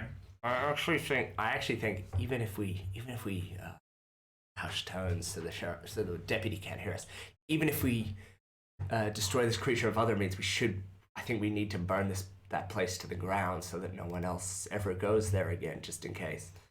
Destroy everything. No, I agree. In case so back to the store owner. I just need some camping supplies, things for making fires. You got any tinder or? Yeah. Just that. Yeah, we got him a box of firewood and all everything you'll need to make a fire. Yep. Throw in a box of marshmallows. Perfect. Thank you. That's all I require. Okay. It loads it up. At this point, you've got like it's all been loaded into like a little box, a wooden crate, which was used for something else previously, and now is filled with your bags of salt and things. It's pretty heavy. All of this. One of you would pretty much be dedicating yourselves to carrying this all in your hands. You can get it in a rucksack, and it's like, you're neither of you. What's your strength? Are either of you particularly? No. Oh, I am not. I am 25. Yeah, so- I am not very strong. I am not carrying With all this this, you firewood. put it. You like look at lifting up, and your feet hurt already. Ugh. What's your strength? 30. Yeah. Oh, jeez. Yeah. This What's is a lot of yours? stuff. 25. 25. Wow. The Alright. salt is probably enough to burden one I person, don't- and the wooden stuff is probably enough for another. You can still act, but any Yeah. running, leaping, jumping, climbing would be hindered with all this gear. Ugh. We definitely need the salt. Maybe the tinder is less. That can leave in the- necessary. say in the- I think we say can. in the I think we car. can hope. Well, yeah. Well, okay, you're right. We'll leave it in the car. They don't sell guns at this general store. Hell yeah, they do. Oh. Hoorah! Yeah, they sell rifles. So I haven't. you wanna get- Varmint rifles, shotguns, any sort of hunting equipment. Can I get a shotgun and Yeah, I don't see why not. Can You I have share- ID? the sheriff's okay You're with a it? government. Oh no, So the deputy's okay with me buying a probably shotgun? not. I would like to get a handgun, maybe a small, discreet pistol. Handgun's probably like a hidden weapon's probably going to be harder. What they okay. have is shotguns and hunting rifles. A pistol or something's beginning to get into like you use those to shoot people or for defense. Hunting equipment would be more subtle. And yes, the deputy would probably have some questions for you if you try to buy any firearms. You'll need to get rid of him first. Okay. The guy probably sells pistols as well, just not to your kind. Like, you guys are wealthy out-of-towners who could make more trouble for him than it's worth. He probably won't sell you anything else. They're not illegal either, you would just need licenses and to go through a bunch of men. Do you want to buy it, and I'll go distract the deputy? As long as you're sure you can do that. I mean, yes. Deputy! Oh. Are you ready to be the hero that Gamwell deserves? I don't know if you've heard. I'm running for state senator. Oh, you mentioned, several times. Look, I recognize quality when I see it. And I reckon you're on the fast track to be sheriff someday. Oh, well, maybe one. Look, it's people like you that these towns need. People like you and people like me. Together, I think we could really work something out. Oh, well, look, I'm pleased to hear that. I think I've heard you say that to someone else as well. Sure, you can sort of sucker him into a conversation. Should I make a charm check, just a general... Can I make fast talk? Like, just... I think you... Keep bombarding him with stuff to distract him. You can just do it. I was going to give you charm to try and bring him on side more. Because the fast talk you can just do. He's happy to talk to you. He's also kind of forgotten his... So if I fail the charm check, he's not... He's still distracted? Well, probably a bit, yeah. He's distracted, but he's a bit like, alright man, chill. Yeah. Okay, I'll take the charm check. I'm not that charming, for the record. I am... a lying politician. Oop, no. No, alright. He is not he's a bit put off, and he's like, I'm not looking to replace this sheriff. You a bit, chill a little bit. But yes, you can. I would never suggest replacing the sheriff, but he's got to retire someday, and someone's got to come in and replace him. Older guy. Yeah. We were talking about this with Daniel's character. He is a politician, and his fast talk is really high, and his persuasion is really low. So he can't actually tell you the truth, but he can. I can talk circles around it. Yeah. It's an interesting little insight. He's distracted, and Okay. I'm gonna buy I reckon I'm gonna buy a shotgun, but I don't think a rifle's gonna do anything. I want like maximum impact. maximum killage. Yeah. All right. You're an upstanding citizen. He will put down a sort of like a double-barrel shotgun thing in a case of shells as well. Yours for $9. Too easy. I will take it. Yeah, the amount of money you're spending, you're concerned that when your taxes come through, there's going to be a big sort of blank space where you bought a shitload of salt and weaponry, but that's fine. Would you like this gift wrapped as well? Yes. Okay. He gets like a Don't know what that looks like. paper, and he sort of folds it over on both sides, and then gets a... Tell you what, if it's gift wrapped, no one can see what it is. A lot of people here probably make their own clothing and stuff, so they actually have fabric and like ribbons and that sort of, crap for making things. So he gets it, and, you can have a floral pattern or a tartan. Yeah, I have Scottish ancestry. Would you believe? They my great grandmother came over from the Highlands in 1827. Do I believe it? What a story!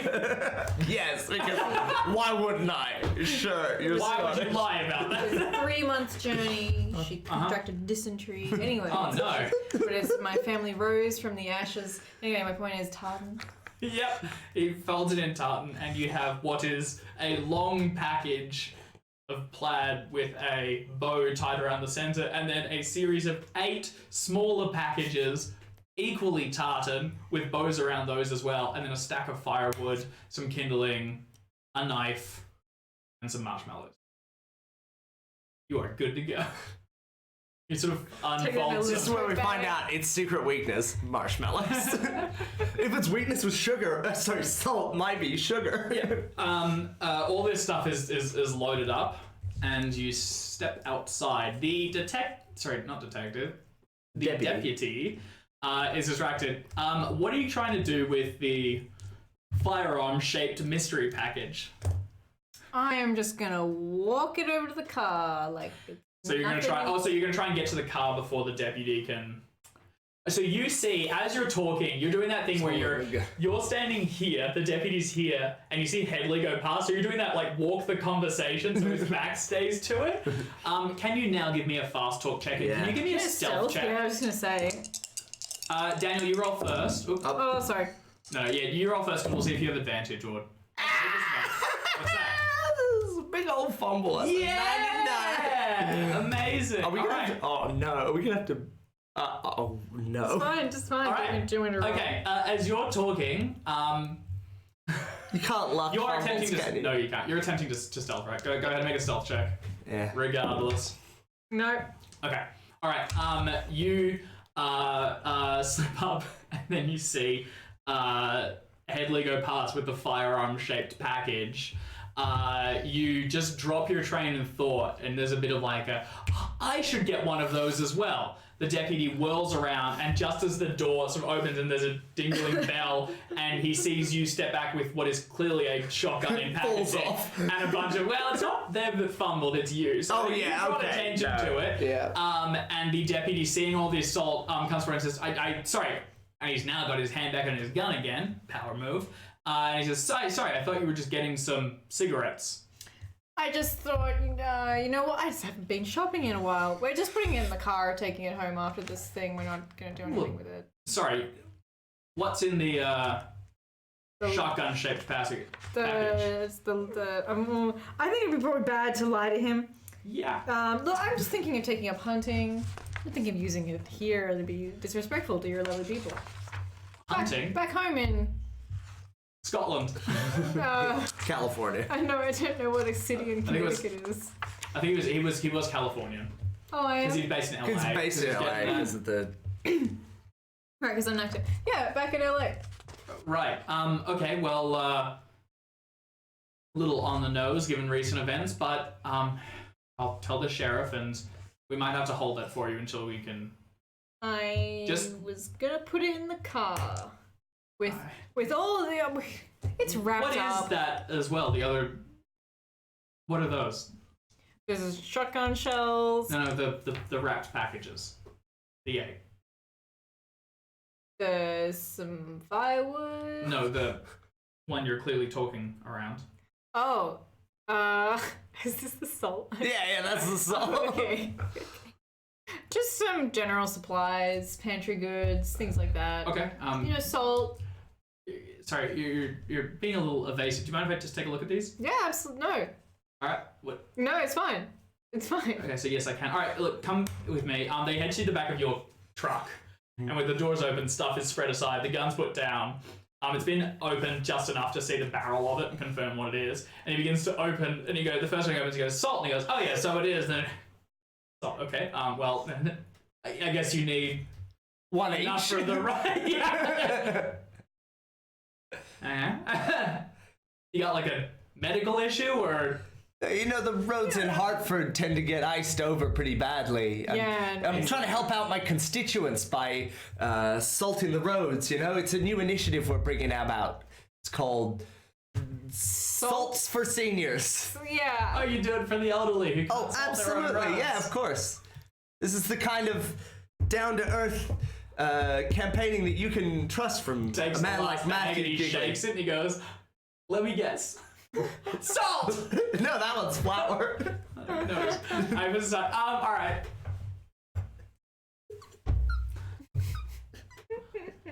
It's technically It's not illegal. Yeah, it's just weird. Just like there was something else. Oh no, it was the shopkeeper who's like, oh no, because he saw you getting all the salt actually. And a flashlight. Sorry, There's a flashlight. Does he care about the flashlight? Yeah.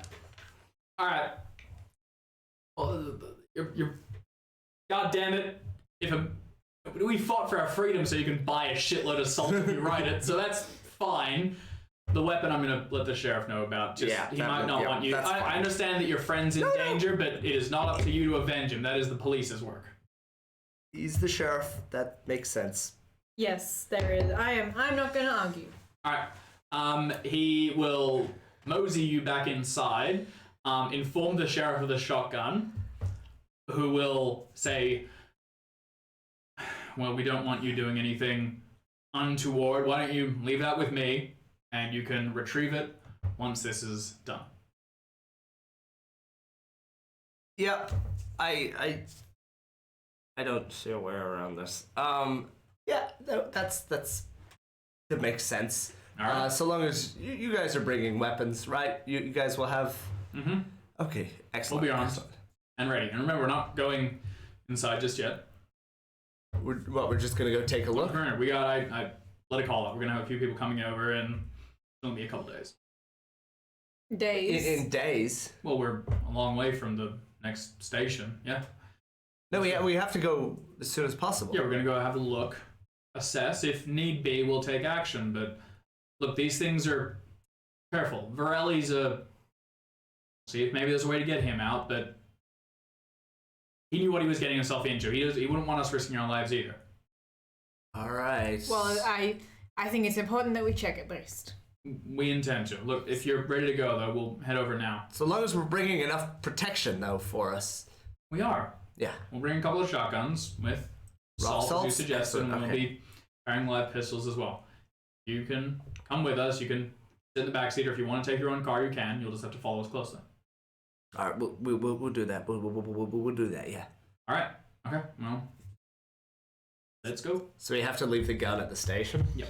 Okay, but they're taking gun each. They've they're all each got taking shotguns weapons, and pistols. And the shotguns, you can see as you come inside, he's done. He's cleared out the shrapnel, the pellets, and replaced it with salt.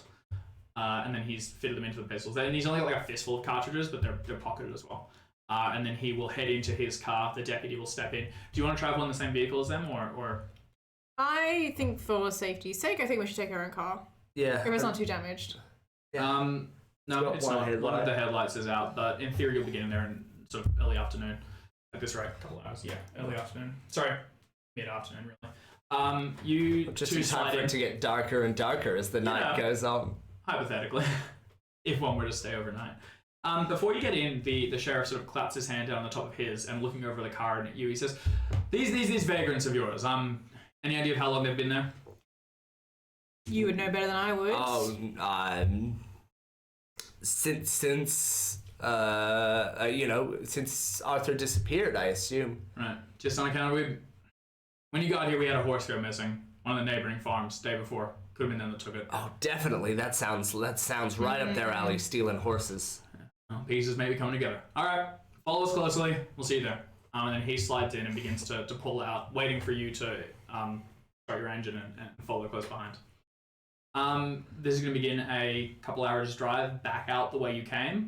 And as you do, the sun's still pretty high in the sky, but you are keenly aware of what you are heading towards. Can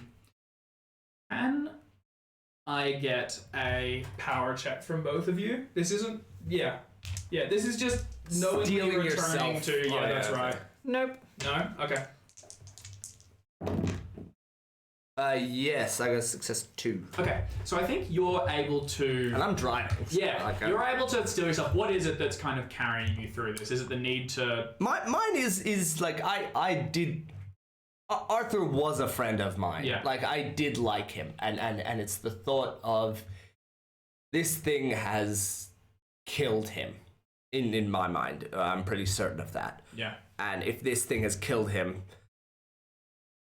we have to avenge Arthur. We have to kill him. We have to kill this thing so that it never returns and doesn't hurt anyone else. Varelli as well. He was the reason he stayed there was us. We need to destroy this thing and make sure it can't hurt anyone else. And even if that means going into the belly of the beast unarmed, we have to show the sheriff this thing and hope that he has the courage to stand with us. Yeah, that's good. So you steal yourself and continue driving onwards towards the mansion. How about yourself? You're pretty shaken by this, and you've got a series of events that you just don't quite recall. But everything after you saw Varelli's corpse suspended in that liquid is fixed in your memory permanently. As soon as you cast your mind back, it's as if you're there once more. The smell, the sound of the mansion shifting around you, it's very visceral and filling your mind. Is there do you have a coping method that maybe comes back, like an old tick or some sort of thing you do in stressful situations? How do you pull yourself through this and steel yourself to continue forward? Or do you have a lapse? And, No, I think... So I think 2 things. Headley is an actor. You know, he's a stage actor. He would know some breathing exercises. Oh, yeah. They're a little bit weird for you, probably. Me just sitting in the car being like... Kind of sounds like you're hyperventilating. No, it's the technique. It's all about the breath. Yeah. So I think he's kind of doing that just to stay present in the moment. And I think another thing is that as he gets used to kind of this being present again, I think it's coming back to him that Arthur crossed him at some point. Did Jackson decide what that was? Did he say what that was? Okay, great. So I think it's coming back to him that Arthur did something. He's not quite sure what, and he doesn't want Arthur to be dead. He wants revenge. And so he is like grounding himself in the thought that he's going to go there, find Arthur, remember what it was, and then deal with it there. It's one of those ones where you haven't really thought back to your childhood in so long that you can't really remember what slighted you, but you know that you left on unpleasant terms. Yeah. And you know that you kind of promised that if you ever saw him again, you'd make him regret whatever it was that he did. Probably not enough to, at the end of the day, it's still a person. Yeah. And this is a horrible little monster thing. So you probably wouldn't wish it on him, but it's kind of that like, no, it's I gotta tell him what for, and I'm not gonna let that monster, get the upper hand on me. Yeah. But you say to yourself, and you continue driving along, following the sheriff's car, and as you head towards the house, with the foliage sort of drooping over the outer layers and covering the house behind it, we will take a short 10-minute break. Yep. So we will be back in 10 minutes. It's 9:10 now, so that'll be sort of 9:20ish. We'll start a timer, and we will see you all soon. I'm ready for us to die at the mansion, at the Crook'd and Crook'd mansion. Crook'd and Crook'd Manse. Speaking of, same difference. All right.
Whoa. Oh, Oh, wow. fancy we're seeing you back. here. Woo, wow. We don't have the clicky button thing. So Yeah, yeah. Whose fault is that? I don't know why this is being weird. Jim, who's not here? Yeah, it's his internet. Poor Jamie, he's so far away. Can't Aw. be blamed for things. Well, he can. He just shouldn't be. Well, yeah, when you're not here, you get blamed for stuff. That's how it works, isn't it? Like It's if the you're, law. it's the lore of things. All right. I like. Sorry, I also wanted to mention. I brought up in the rule book. I got up all the shotguns, and then immediately it got taken away from us. So don't worry about that. That's fine. No, didn't want a shotgun, did I? Well, It's not like we're going up against a Fumble. giant gelatinous monster. Yeah, it's not like you paid for it. Yeah, I actively paid money for it. I'm just saying, and it got taken away. I think Headley paid for it. Well, that's a good thing you paid for it. I would have contributed. You didn't use your public allowance. Oh wait, no, you haven't been elected yet, have you?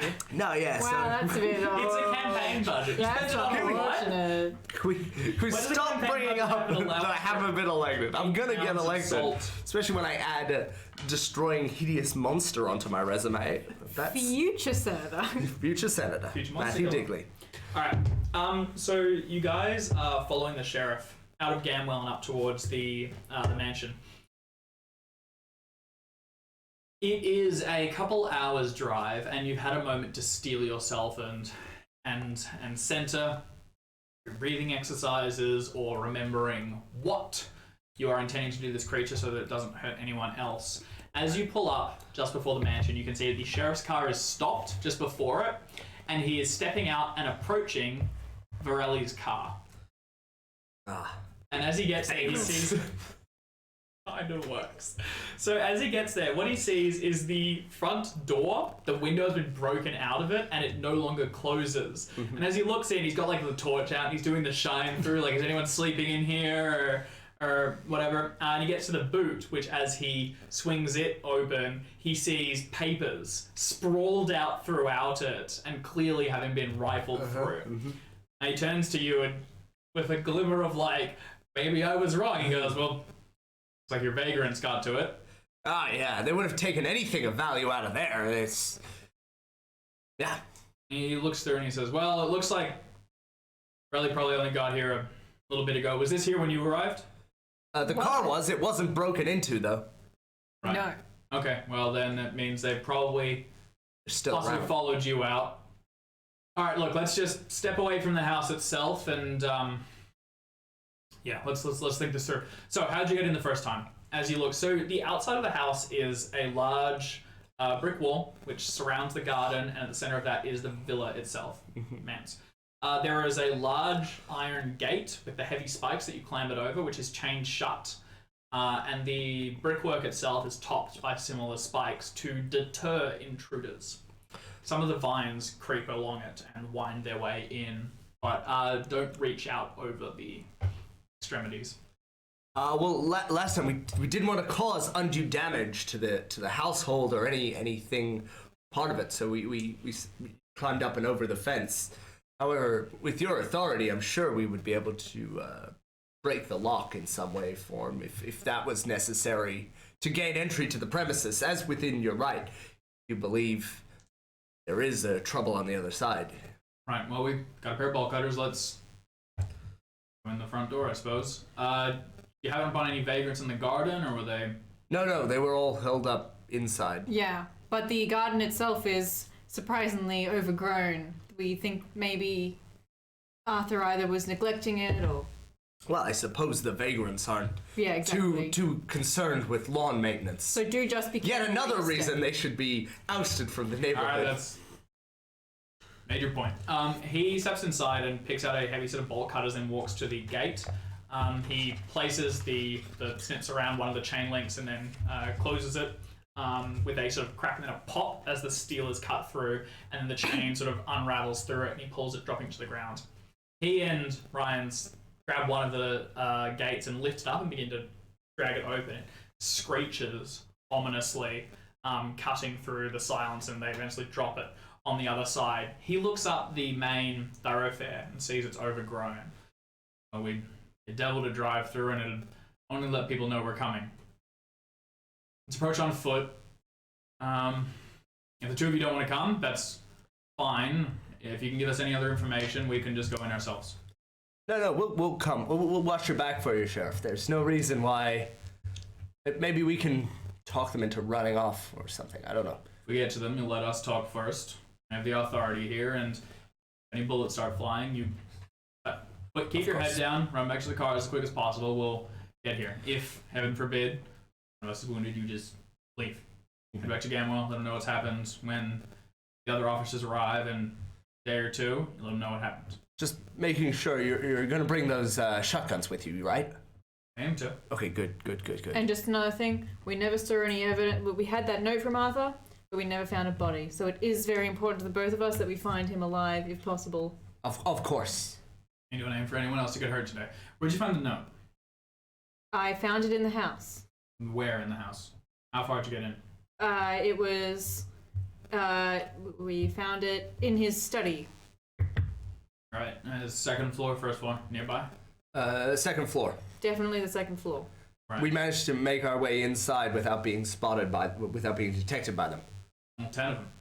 Oh yeah, they're a pretty rowdy bunch. They're not especially aware of their Maybe surroundings. there's more to you than it seems, Mr. Digley. Oh yeah, you'd be surprised. He hoists his shotgun, and then he and Ryans begin to walk forward. They're not crouching low or commando crawling through the mud or anything. It's just a careful movement, watching where their feet fall, and stepping through the gardens towards the house. Before we go, do you want to take 4 of the bags of salt, and I'll take 4 of the bags of salt? Why are you... Well, can I do it subtly? Like as they turn to go, I just put it in a rucksack or something? Yes, you'll be bringing a bag. Whoever's carrying it, make a stealth check. Could we not both? Okay, well, I would like to take some. Yeah, you take some, I'll take some. I'm gonna go. You roll. No. Tell you what, I'm gonna luck that down Yeah, do 8 it, fuck points, it. because you know what? I am going to pick YOLO. them up, but I'm still kind of a bit Yeah. and so I kind of drop them and I make a bunch of noise. Oh, you get to take it, and I managed to sneak mine into my bag. The sheriff just says, he goes, just don't bring anything with you don't need. If you need to go quickly. Come on. Okay. You are a bigger guy. I think you have them in your jacket, but on the inside It's just just padded. and kids. Yeah. You gonna buy some salt? And you can have the knife though that you got. That's pretty Cool. easy. And you've got a couple torches and things, but kindling Torches and the rest. You have reasonable. 4 bags of salt on you. Yeah. Alright. Okay. And you begin to step through. Alright, as you're walking through this, as soon as you step across the threshold and into this veritable jungle, the humidity and that damp, sticky silence begins to fill your ears and nose once more. Can you both make spot hidden checks as you keep an eye out on the area around you and slowly begin to approach the house? Sorry. That's alright. Everyone's hard on the string. I succeeded by 1 point. I failed. Alright. You're watching the trees and things and nothing too amiss. Occasionally your foot catches a root and you stumble, but you're able to catch yourself. And the slow, measured footsteps of your approach means you don't trip or fall or anything. For yourself, though, as you're watching these areas, as you're getting closer and closer to the manse, you're beginning to see that there are tendrils, like a web of small, very fine strings of that viscous sort of tar-like thing that are run between some of the trees or snake along the ground. You only notice them because your torch picks them up and reflects slightly, sees them sort of ever so delicately move a little bit, and occasionally where they're laid across the ground, a foot will break across them. And they don't react, but as you step past, you see them sort of retract or then rebuild a little bit. They're very thin, spun thread of glass. All through the garden. Yeah, like a network. I could almost be mistaken for vines or Oh, they're not even thick enough to be vines. They'd be saying it like spiderweb, or just not seen at all, most likely. They're all on ground level, except for a few in the trees further along. And the very little mass in total. So it's. I know I'm not really seeing this, so it's kind of like a. Could I just nudge you and point them out? You kick your toe into one of them, and as the dust goes across it, it catches a little bit. You can see like a little mass that So it's shifts kind away. of. It's kind of like on the plants. plants and on the ground a little bit as well. Yeah. Okay. You're getting closer now, and the sheriff motions for you to crouch down, and he takes a knee just off the path behind some of the bushes and things and looking up at the mansion. The door, this large, heavy wooden thing, is completely open. And inside you can see only darkness and the occasional sort of slightly shifting dust which falls. The mansion seems still. And some of the trees around it, which are sort of creaked along it, have almost like a position as they just don't quite pull at it as much as they did the night before. The sheriff sort of holds his hand and listens for a moment. There's like a from inside as it settles ever so slightly, but there's no footsteps or calls. And he waves you over and he said they were rowdy. They were. Perhaps they've learned and they're being more quiet this time. They might know we're coming. We should be careful. They may be more cautious now that they know they've been detected. They're in there and they're waiting for us. Then, like it's a trap. Look, I didn't see anyone as we approached. I'm gonna head up, take a look through some of those windows. You three, stay here. And before you can respond, he breaks into like a short sprint, his feet kicking up the rocks and pebbles on the ground before him, and he gets to the other side, reaching the manse, and begins to sort of walk along the edges, peeking through some of the windows and looking inside, keeping his torch low so it doesn't shine through them. And then when he doesn't see anything inside, he pushes it against the glass, takes a quick look on the interior. As he gets to the edge and begins to round the corner, he looks at you and he just shakes his head. Hasn't seen anything. I shrug and go, like, as in maybe downstairs. He heads around the side, and then as he turns back, he waves his hand to you, beckoning you to come forward. Alright, yeah, proceed. Two of you dart across, getting to the other side, and you see that on the edge of the house there is a, like one of those little boxes with two doors on the top, which would open this way, that would let you step down into the cellar. On them, you can see that the handle is broken or rotted through from wood over so much time, and there is an entrance further down. He said, "You're in the cellar?" Maybe, I don't know. It's alright. We'll go first. Ready to run. He steps a foot over and begins to slowly descend down, his light shining. Are the two of you going to follow? Yes. Or are you going to stay back? No, I think we should follow. Have you got your salt? Yeah. I hand you Okay, I take. Can we? Is it sort of such that we could discreetly pass salt between ourselves? Yeah. Ryan's is on edge at this point. This whole area is unnerving, and he's not really watching you so much as the surrounding area, and you're able to pass over a couple bags which you put into your jacket. You're clearly holding it, like if anyone were to look at you closely. Yeah, I kind of you're do just like doing kind of this, and you begin to walk down and further inside. This is how actors stand. You step over and walk inside. At the base there is little light, and you can just make out the silhouette of the silhouette of the sheriff, whose torch has gone out, and he's slapping it against the palm of his hand. And as he turns to look up to you, and he goes, "Do you have a torch? Pass it to me." Just pass it to him. Pass it to him. Okay. I hand him the torch. He takes it, flicks it on, and swings it around, and directly in front of him, obscured in the darkness, is this huge, swollen mass of viscous ichor, which is swollen and filled the entirety of the cellar. And as soon as he looks around, directly in front of him are these two bulging eyes filled with sort of smaller ones in and around it. Pieces of muscle and veins and things fill the whole thing, and tendrils arc out and around the stairs up towards you, and a massive pustule begins to swell as it moves towards bursting, and tendrils form from it. The monster is here. Can you both please make sanity checks? And then we're going to go to dex order for combat. What? Whoa! That is a very good roll. I did really well. I am. Super saiyan. This always happens to me. I roll these like amazing. Hey! We're prepared. Yeah. We both got success stories. You seen one giant massive eyeball monstrosity? You seen more? Yeah. I gotta say this. No, it's no big deal. You're both going to take... Toxic masculinity. you're both going to take just a point. Just to tickle. So finished by one. The thing is still spooky. What was the thing? It was a fifth in one day. Yes. I have You've hit that? Not quite. I started on 24, I've taken 4. Yeah. If you take one more. One more, yeah, okay. You know what? At a death of someone you know, might. That's right. You are already in one. You had a temporary bout of madness because you lost 5. Oh, yeah.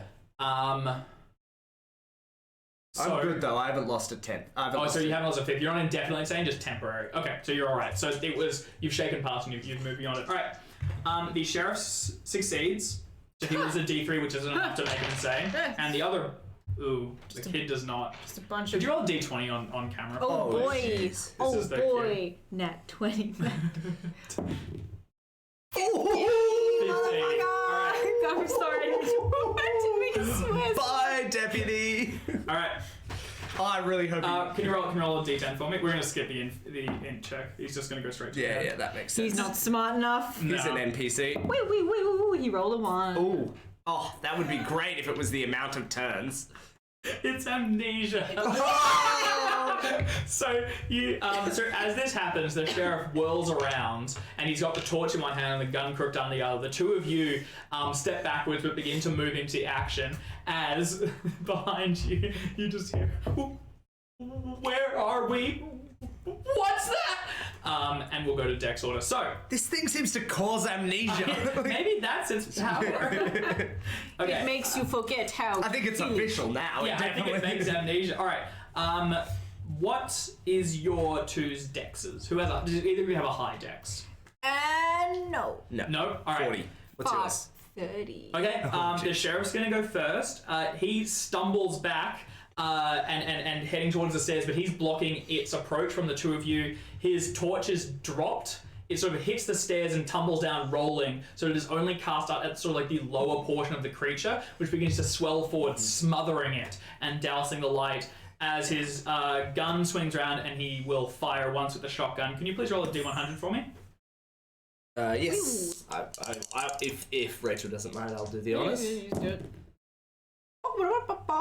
I should not have done the honors. I got a 93. All right. At point blank. Oh, sorry. Roll with advantage because it's a point blank. Okay, that is a good thing And to actually, it's massive, so he rolls with 2 levels of advantage. What does that mean? He rolls So another roll one. Yes, and takes the lowest of 3. Well, the lowest of 3 is a 63. Thanks, Matt. All right. Even with that, as he's putting the gun around, he squeezes the trigger and it fires. There is a small thing. Yeah, he's not able to get a shot off. He misses, unfortunately, as one of the rounds discharges, and we will go to the next highest initiative. Salt. Burn the salt! I will absolutely fling a bag of salt. All right. You take a small knife and jab it into it, splitting the pack in 2 and just throwing the whole thing. Roll a throw. Yeah, I had a feeling that would happen. Can I roll with 3 levels You of have advantage? 3 levels of advantage. Yeah. Please don't miss this. This is the only way I can... At point blank. Oh, yeah, you know, my throw, of course, the basic 20. I always remember you sucked at T-ball and Little League. You little nerd. Nope, those are all misses. All right. You sort of hurl it forward and it tumbles down the forward. A lot of it goes into the back of the sheriff, who lets out a shout of dismay, and a bit of it hits it. It is visibly reacting to it. As soon as the salt connects, you hear a sort of hissing sizzle, and it recedes slightly. It takes a point of damage just from it being in the area, and you are aware that salt will work in some level, but it has not landed. It sort of shrinks backwards, and these little pseudopod tendrils begin to around the edges and heading up towards you. You are going to act next, though. I'm going to try the same thing. Well, I'm thinking something different. For what it's worth, Ryan's behind you is kind of out of it, and he's holding his gun and just looking around. Yeah, You okay. could try and wrestle. I'm going to totally do that. He has a shotgun with salt in it? Yep. Okay, I'm thinking this I can't throw for shit, so I would like to try and grab his shotgun. Yep. How good is your shooting? It's pretty decent, good. 45. It's not amazing. Mine's pretty good too. Do I need to do anything to try and grab make his a shotgun? fighting brawl check. Hell yeah. Or you could try to convince him to give it to you. Yeah. Fuck that. I think just grabbing at this point is probably the... Hell yeah. Oh, Fucking yes! success 3. Oh yeah, easy. This is you're able to your grab turn. it, and you can fire as part of the same thing. You just wrestle it from him, and he just dismayed looks at you. Who are you? You can level it at it. Now there are 2 people in the way I here. don't know how to hold guns. You can make the shot, so you have 3 levels of advantage firing down the stairs. You are all pretty much. It's a small shaft. The sheriff is at the front with the mass creature behind it. Then there is Matthew, and then yourself. If they try to go past you, it's going to be difficult. Make your shot. You have 3 levels of advantage. If you fail, you are hitting someone in front of you. I don't give a shit. 45. Oh, I passed! I just passed! What would you roll? 45! Okay, alright. That connects. You will deal 2d6 of damage. Woo! There's one. There was another one, wasn't That's there? right there. There you go. Yeah, T is hiding it. I Oh. 3 damage. 3 damage, okay. Tell you what, you're on the board, but as you fire... For those keeping track at home, that is a 4 total. You fire the round, it sort of arcs over the two of your heads, slamming into the creature, and as it does, it drills through it, the salt sort of burning a hole in it where it crisps and chars on the outside, leaving a tangible dent in the mass. But this thing is so big, and it almost fills the cellar beyond it and begins to surge forward. It is its turn. It is big, and it is grumpy. So, it is going to make... Does it have a It swells forward, and it is going to engulf the sheriff first. Daniel, can you make a dodge test for the sheriff? Yeah, but maybe I shouldn't. He has Half dex. Yeah, so 30. Come on, sheriff. Yeah, 57. Oh no. Alright. Yep, he is beginning to be suffocated as it swells forward over him. Where it hits the salt that's been spread along the floor, it continues to sort of burn and singe the undersides of it. The sheriff inside, holding his breath, begins to, like, with panic in his eyes, struggle to get out, as additionally... What's happening to his gun? It is just barely on the outside of it, if you want I could grab that. You could certainly... And attempt to pull him out and free him. Alright, and additionally, 2 of these long tendrils push out of the mouth and move out to attack. One is going to attack at you, so you can make a dodge or fighting brawl. I will make... I will dodge it. I will not attempt to... Okay. I will dodge. Oh, success 1. Okay, nice. For the dodge? I can luck it down to a success 2. I'll take it if I need to. You don't. Success 1's going to work as you dart to the side, and the second one spiraling out is going to head towards you as these viscous sort of lines of tar snap out at you. So can I make a fighting brawl? Yep, so that's going to riposte. So if you match their success, it will succeed. Oh, that's like the second 2 in a... Like, you... Oh my god. Alright. That feels wrong. Success 3, bro. Oh, you got a success 3. Oh, I thought you failed. Sorry. No, it was really good. Ah, man. This is where Headley, as always, is outshining me to the just brings me back to my- this just- Yeah, that does it. He's It like got an a- action hero. Like, you are probably like dodging. So you got a firing. success 2. It lashes out, and you were able to fire off. This is the second. This is the second round of the shotgun. It'll need to be reloaded after this, but you can roll 2d6 of damage, as this one also connects. This just brings me back to my days on the set of that Western. Yeah. We burnt the whole town down. Is that the name of that was what it's called. We burnt the whole town down. Yeah. You're watching the show, and you're like, I know that it's going to happen eventually. Oh, that is good. That's Nine nice. That's definitely better. Alright, nice. Okay. Total of 13 now. You fire, and the tendril that had formed to stab at you is completely destroyed, being severed about halfway through, and it falls to the ground in this like slump of ichor and sort of burning ash almost. That is its turn. The sheriff inside is continuing to struggle as he holds his breath.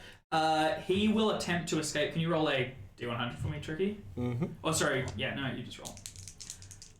Alright, DC's... You're looking for... Ooh. That's 77. Yeah, no, unfortunately not. He cannot escape, and he's beginning to suffocate. Too long in here, and he will die. He's also being crushed underneath it. You're going to be acting next. Can I reach out and grab the gun, which is just on the outside, and yank it, hopefully to get him out? Okay, yeah. But if he lets go, at least I've got his gun. Make a strength check. Believe in yourself. I'm all out of luck. You gotta fake it till you make it, just like being a senator. 84. No. All right, you can get the gun because he's willing to release it, and the creature hasn't moved across it yet, so you can take the gun, but you are not pulling him out. Nowhere close. Woo! He holds it for a moment, but it's like No mercy. You get it out. You can make an attack. Yep. For the well, great around good. second. It's already fired once. So right? this is the second shot. one. So make a Firearms check. 3 levels of All damage. right. This is. I'm all right at this. And you are now aware that you are standing in this enclosed space and it's beginning to move. And I'm right next to it. I'm its next target potentially. Bro. I rolled 2 90s Bro. out of 3 dice. Unfortunately, you just knocked No, hold that. on. I rolled a 53. I can luck that down through. Oh, okay. Again, at So I least think a I rolled hit. 90 or something. No, I rolled 90, 90, and 50. Like, I will luck that down 3 points to a Alright. success 1. Alright, so you can roll 2d6 of damage. And sorry, just fixing up my luck here. Sorry, guys. 2d6 of damage. My luck is taking it. Ooh, Bro, 10 points 10 though. points. Point blank range. Douche right so into it. 23. It's still sizable and it's continuing to swell forward, but you are beginning to deal damage to it. As it moves forward now, it's going to be your turn next. The tendrils are continuing to pucker and form outwards. You can see the entire house behind it is beginning to shift and bow inwards. And you hear creaking, and from further in the cellar behind it, you hear it cracking as a support beam or something snaps, and the whole thing begins to shift ever lower. What do you want to do? You've exhausted both rounds inside the shotgun. Yeah, I guess I could. Ryan's reload. probably has more. You'd have to start going through his pockets and things, and he's not really here for duty presently. What if we just let the house fall on top of it? So it was simple. Yeah, I think the simple thing was salt. It definitely works. You don't have a ton of time. You're sort of yelling back. You're both It stepping definitely up the works. stairs. As It's you like move we're working. backwards. It's surging forward, and we're like backing up. Yeah. Okay, Yeah. but I don't know what else to do other than to either. I think I'm just trying to see if he has any more shells. Okay, so you're Is gonna he try and go through definitely? his. Yeah. You can make a charm tech or probably intimidate to try and snap him out of it and get him. I think you're pretty good at intimidating. I'm pretty aren't you? good. I'm good at charming. You could just bark at him more rounds. Yeah. Okay. I think I'm just gonna try and intimidate him. I'll just kind of like click in front of his face and be like, "Your sheriff's in danger. I need the shells. Give me Come those on." guns. Yep, go for it. Make a intimidation test. Nope. Nope. All right. He's completely out of it. He's just there. And he turns to you and he says, "Who?" And he's still got his hand sort of clenched where the gun was, but it's completely out. As soon as he looks around, he's going to begin to step out, and he's going to start to run, go in the other direction. Okay. Well, I still have the salt. Yep. Can I try that? Yep. Go for it. Make a throw check. Oh boy. Do I get advantage or anything? Yeah. Still 3 levels. You're right up next to it. Yes. Success 2. Okay, nice. You can roll 3d6 of damage. Whoa.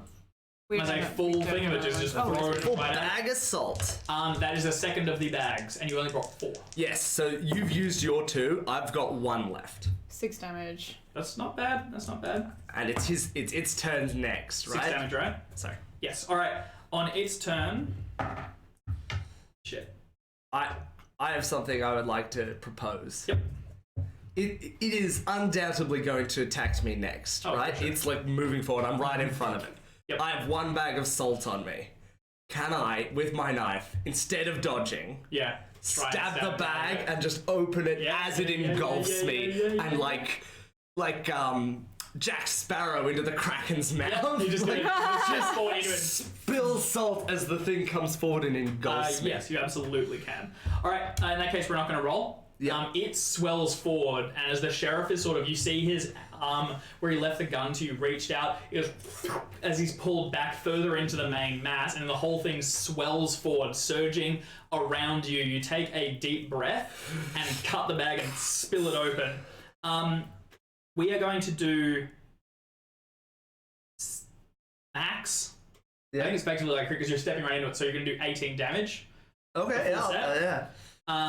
So that gets you up to A number. Yep, you're at 47 total. You would say it is about halfway through.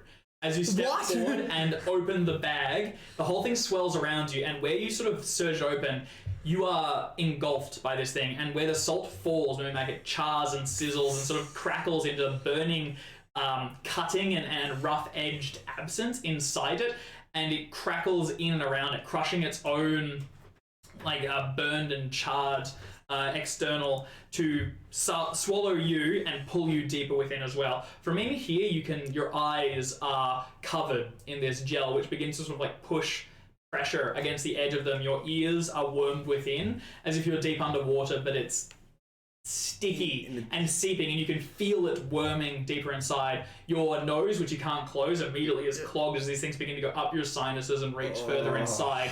But your mouth is clamped fairly shut, and you begin to sort of hold yourself in, trying not to lose your breath. That is its turn.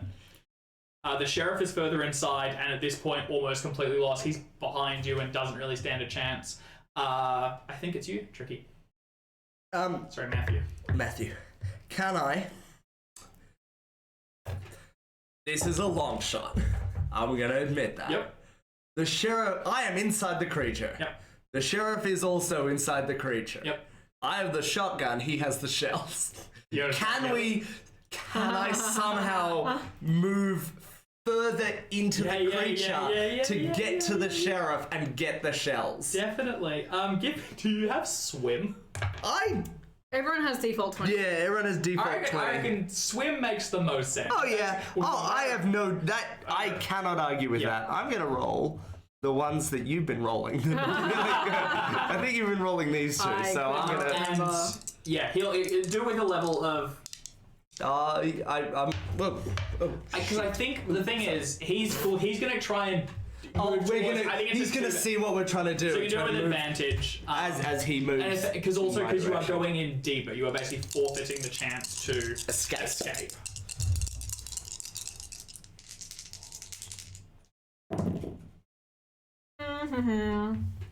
No. How much luck do you have?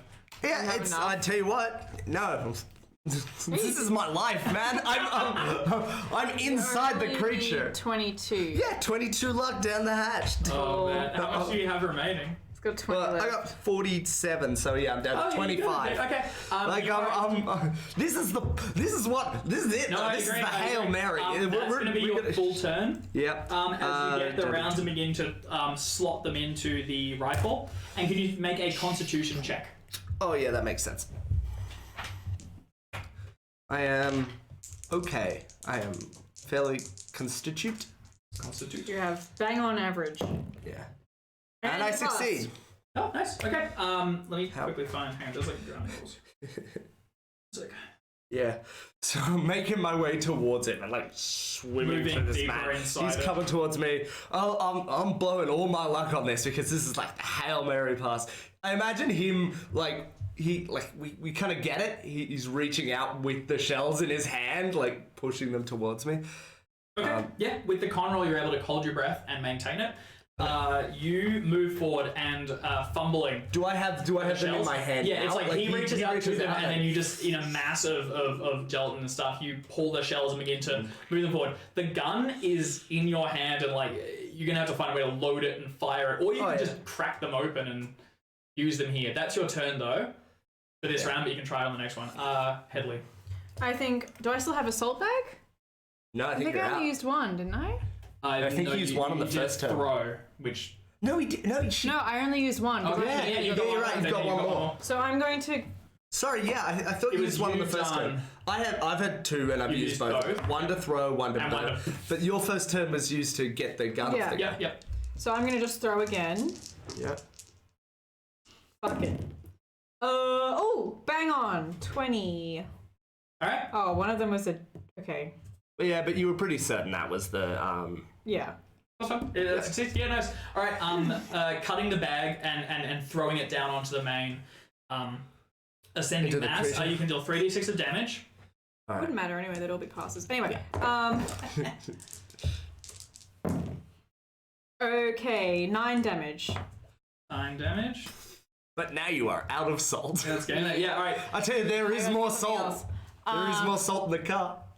plus Oh, I don't him. think I can make it. It's its turn now, and it swells forth, breaking open. Where one of the doors had sort of slided, shut down once more, it bursts out and it splinters away. The whole mass begins to push out and sort of swarm down, flowing onto the ground around it. It moves slowly, but its extremities, when it thins enough, snap out across the ground, spreading rapidly and then sucking it back together, pulling it forward as you stumble backwards, your last bag of salt depleted, and somewhere deep inside it, Matthew is being consumed and basically eroded. Can I run back to the car? You definitely can, so it will be a chase. First, though, it is going to make an attack at you on its turn. So, you can dodge or riposte. I am going to riposte. All right. And I do not pass. And Okay. I don't have enough luck to... Oh, wait, but I'd be down to like 3 luck. All right, its first attack hits you. You are going to take a d6 plus d4. Oh my god. Wait, just a d6 and a d4? Yep. Okay.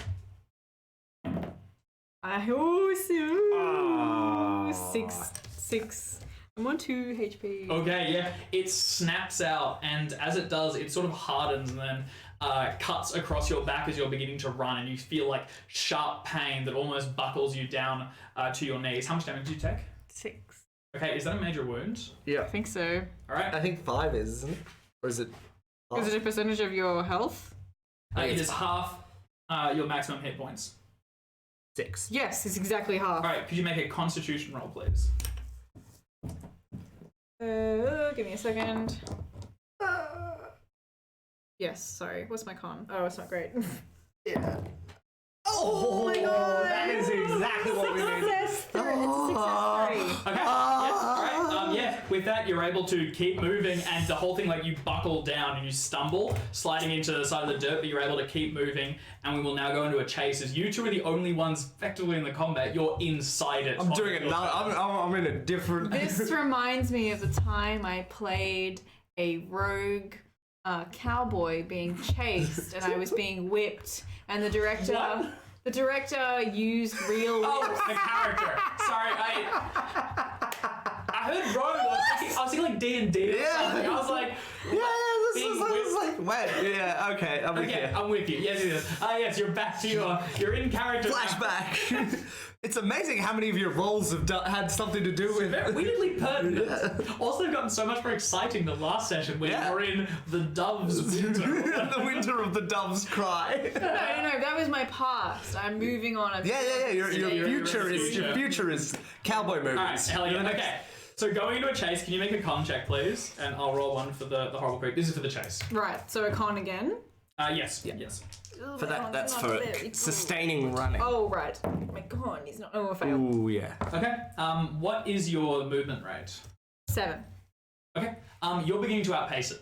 That's the one good like- thing. It's As it really begins to slow. stretch out and pull itself forward, you dart down and into the basically jungle on the outsides, cutting your way through. You weren't able to go straight to the path because it had sort of swollen itself around, so you're barging through this undergrowth, hacking at it with your small knife, tumbling occasionally and desperately trying to keep moving as this thing is in pursuit. Inside it, you are dragged across the stairs and up and into the main area. You are inside a tremendous section, but as it flattens itself to chase after Headley, you actually get nearer to the surface again once more. If you want, you can attempt to escape. Or you can just try and I was under the impression you were gonna shoot it from the inside. That was kind of my call. However, if there is an escape, what would an escape attempt be? I believe it would be a fighting brawl as you attempt to break its grapple. Or I could see swim, if that's higher, but I don't think it will be. It is. Yeah, it is not. The thing is, if I escape it... Oh, you need to make a con roll as well at the start of the round. at the start? Yeah, because you're... Let's let this con roll dictate the strategy. the strategy.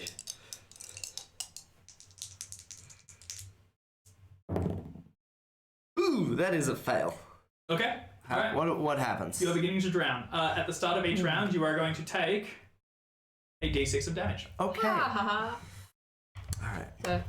Low. 1 is a number on there. 3 is the number I rolled. Not amazing. What health are you on? 5. Okay. I was on 8, now I'm on 5. Alright, what do you want to do? I would like to... Can you just try to fire on the aside? What? You have to load it, Yeah. and you're in like a sticky mass. Yeah.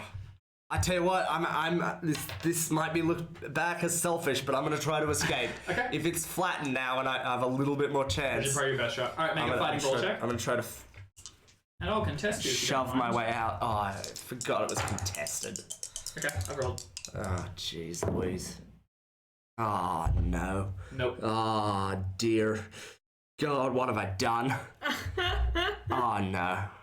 Alright, you struggle Should've just- vainly, and your hand tries to break the surface, but even at its most outstretched, it's being restrained and pulled back, and you are unable to move your head, and you begin to panic now.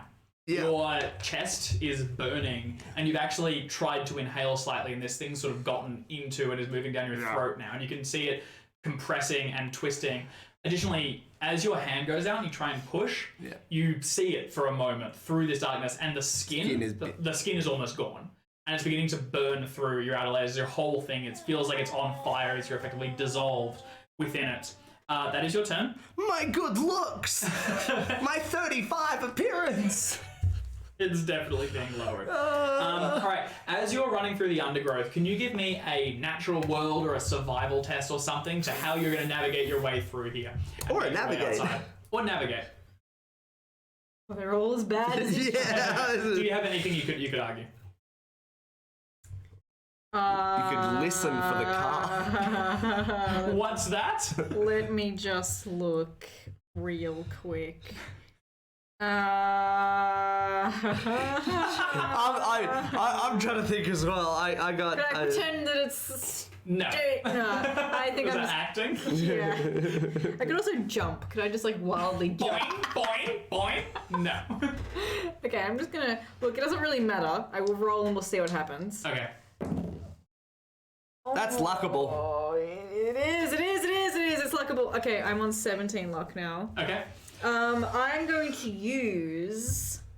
I'm going to... Navigate? What were my options? Natural Navigate world, or- survival, navigate. Okay, Navigate I'm makes going the to most use sense. survival because this okay. brings me back to that one time on set where we were filming the cowboy movie and they made us camp for like a whole 48 hours. Oh yeah, so you're getting into your character. Yeah, so I can, I remember like walking among the shrubbery and it was really weird and my clothes got kind of dirty. So I channel that. Anger. Yeah.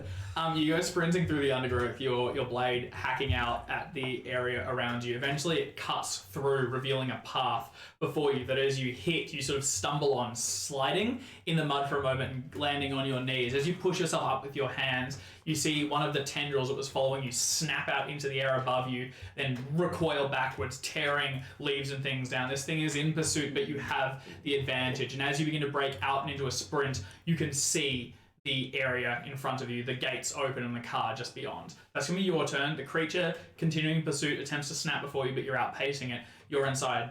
You're going to immediately take a d6 of damage. Yep, so I have the potential to die. Yep. The lowest possible number. Alright, you take 1 point of damage. Can you please make a luck check for me? Oh, yeah, my luck, which is now super high. Yep. It's not. 25. Yep. But that is a success. Trace. Okay, the house above you is holding for the moment. You hear it creak ominously, and another snap from inside, but it does not tumble down onto you and the everything around it. As it begins to shift, the creature now has moved the bulk of its mass outside, and you realize that its presence within the house was effectively holding it together. It had rotted this thing out from the inside, but while it was there, it was giving it some stability. It leaving now leaves a bunch of voids in the walls, hollow sections in the cellar, and this whole thing is imminently going to implode. On your turn, though, it stretches itself once more. You're now in the jungle garden, and you see yourself again. You have a chance to try and break out if you want. I fell for that last time. I'm not falling for it again. Can I? Is there? I assume. How many? Do I have 2 shells? You're like a fistful. You're like 3 or 4. Fistful. All right. Can I? So my options are, I can load the shells and then fire. You'd probably need to make a firearms check just to load it. Yeah. In this viscousness and everything. But could I load one and fire in a turn? Yeah, I think that's a mechanic. Even. I think it's if you want to load two, it'll take a turn. Yeah, I think that's right. But you can load do, like, one and fire. Yes, but then you can't move or anything. But yeah, no, I think that's right. So it'll be a firearms. It'll be a firearms just to load it, but you won't need to roll to fire because you're effectively in it. You can't miss. Yeah. What we'll do is roll to see if you crit, but you can't fail. Yeah. Okay. But the roll is so essentially I'm rolling to load it, not to fire that's it. right, that's Yeah. right. Okay. I will roll to load Okay, go for the gun. But I do just a straight roll straight roll. because yeah. That's getting lucked down, is what What's that it is. luck on? Oh, you know, 25 down to 22, 12. Okay, yeah, all right. You fit the slug into one of the chambers and snapping it closed, immediately squeeze the trigger, and there's a loud, it's like a bang but muffled, and there's a splatter from above you of where it recoils. Actually, inside it, it's just going to be a crit. So you're going to do max damage. So it's going to be 12. You are making progress. It is about 2/3 towards dead to death as you fire, and you've still got the shells, and then it continues chasing. Does it? Okay, when the salt goes in, does it burn away the thing? Pieces, but it has so much mass. It just immediately it reforms. Fires, and there's like a crust that forms, but then the mass. It's not like it forms and I can go like. Not at this point. No, unfortunately. Where would the air come from? Doesn't make any sense. You're also within it and everything. Yeah. On your turn, you round the corner, darting through the gates and arriving at the car, the truck which he parked. American flag in all its splendor, and the doors still open from when you stowed the stuff earlier. Contained inside are another 4 bags of salt, some kindling, firewood, and a box of marshmallows. I am going to... And some reading material for future Senator Matthew Deagley. I am going to... It's probably a round away. You have a full turn to do stuff. I assume the deputy's around as well. He's here somewhere. He just bolted. And then and the sheriff's car probably has those rounds. Although the bags seem to be Do I working have fairly enough time to cut open all of the bags and pour them onto the windshield? And then just hell yeah, and orient the car so it's the car's already facing towards it because you just pulled in and then there's the gate which is open. I am going to cut open all the bags of salt if I can, and then just get into the car, and I assume the keys are still in there, whatever. And then I'm just gonna so my plan is, when I see it, I'm just going to drive forward into it with all the salt on the front. Yes. So you begin to gather up bags and you're running back and forth. Inside you can hear... Actually, what I'm going to do, I'm not going to just pour it out. I'm going to cut them open and then they have windscreen wipers? I doubt it. I was just going to see if I could just secure them to the front you somehow. You can prop them on, they'll be where the hood pops up. You put them in the the gap between it. You can just lay them there. Yeah, okay. I'm not as long as you go straight forward and don't turn, it should be fine. You begin to cut those and lay them up, and you can hear from inside creaking and groaning as trees groan and are shifted out of the way as this mass comes forward. And as you get back into the car and you're twisting the keys to start the engine, you see it spread thin and rise up as this large eldritch creature begins to swarm heading towards you.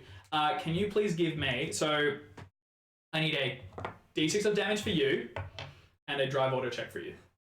Drive auto is so low, and I don't there was a have full that turn. much luck. Oh boy. You go first. I'll go first, see if I die. Ooh, I am still alive. How much health do you have? Oh, 2. That's heaps, you're fine. Amazing. I can roll 2 more ones. Yeah. I just don't know if I can't lock it down either. But you're still going to drive forward, but you're going to lose a couple of the bags in the process. That's fine. The car revs, sort of spinning a little bit, and as it swings directly forward, only one of the gates was opened. You clip the second one, giving the car a jolt that sides it to the side. Pushes it to the side, and 2 of the bags tumble off, leaving only the 2 remaining. As you continue accelerating forward, you're in the center here. It's your turn. You can see the car approaching. It's about to hit. Yeah. What do you want to do? Hail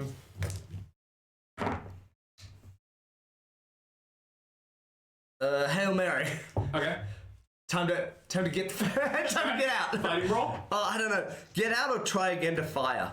Those are my options, yeah? Yep. So this thing is probably gonna... It is getting bad. This might not kill it though. It's gonna be close. Oh, I tell you what, if you're giving it, if you're going in, I'm not pulling out. I'm loading again. Alright, go for it. Make another firearms brawl check. Firearms check. Rifle shotgun, technically. Oh, not a D20. Well. 17.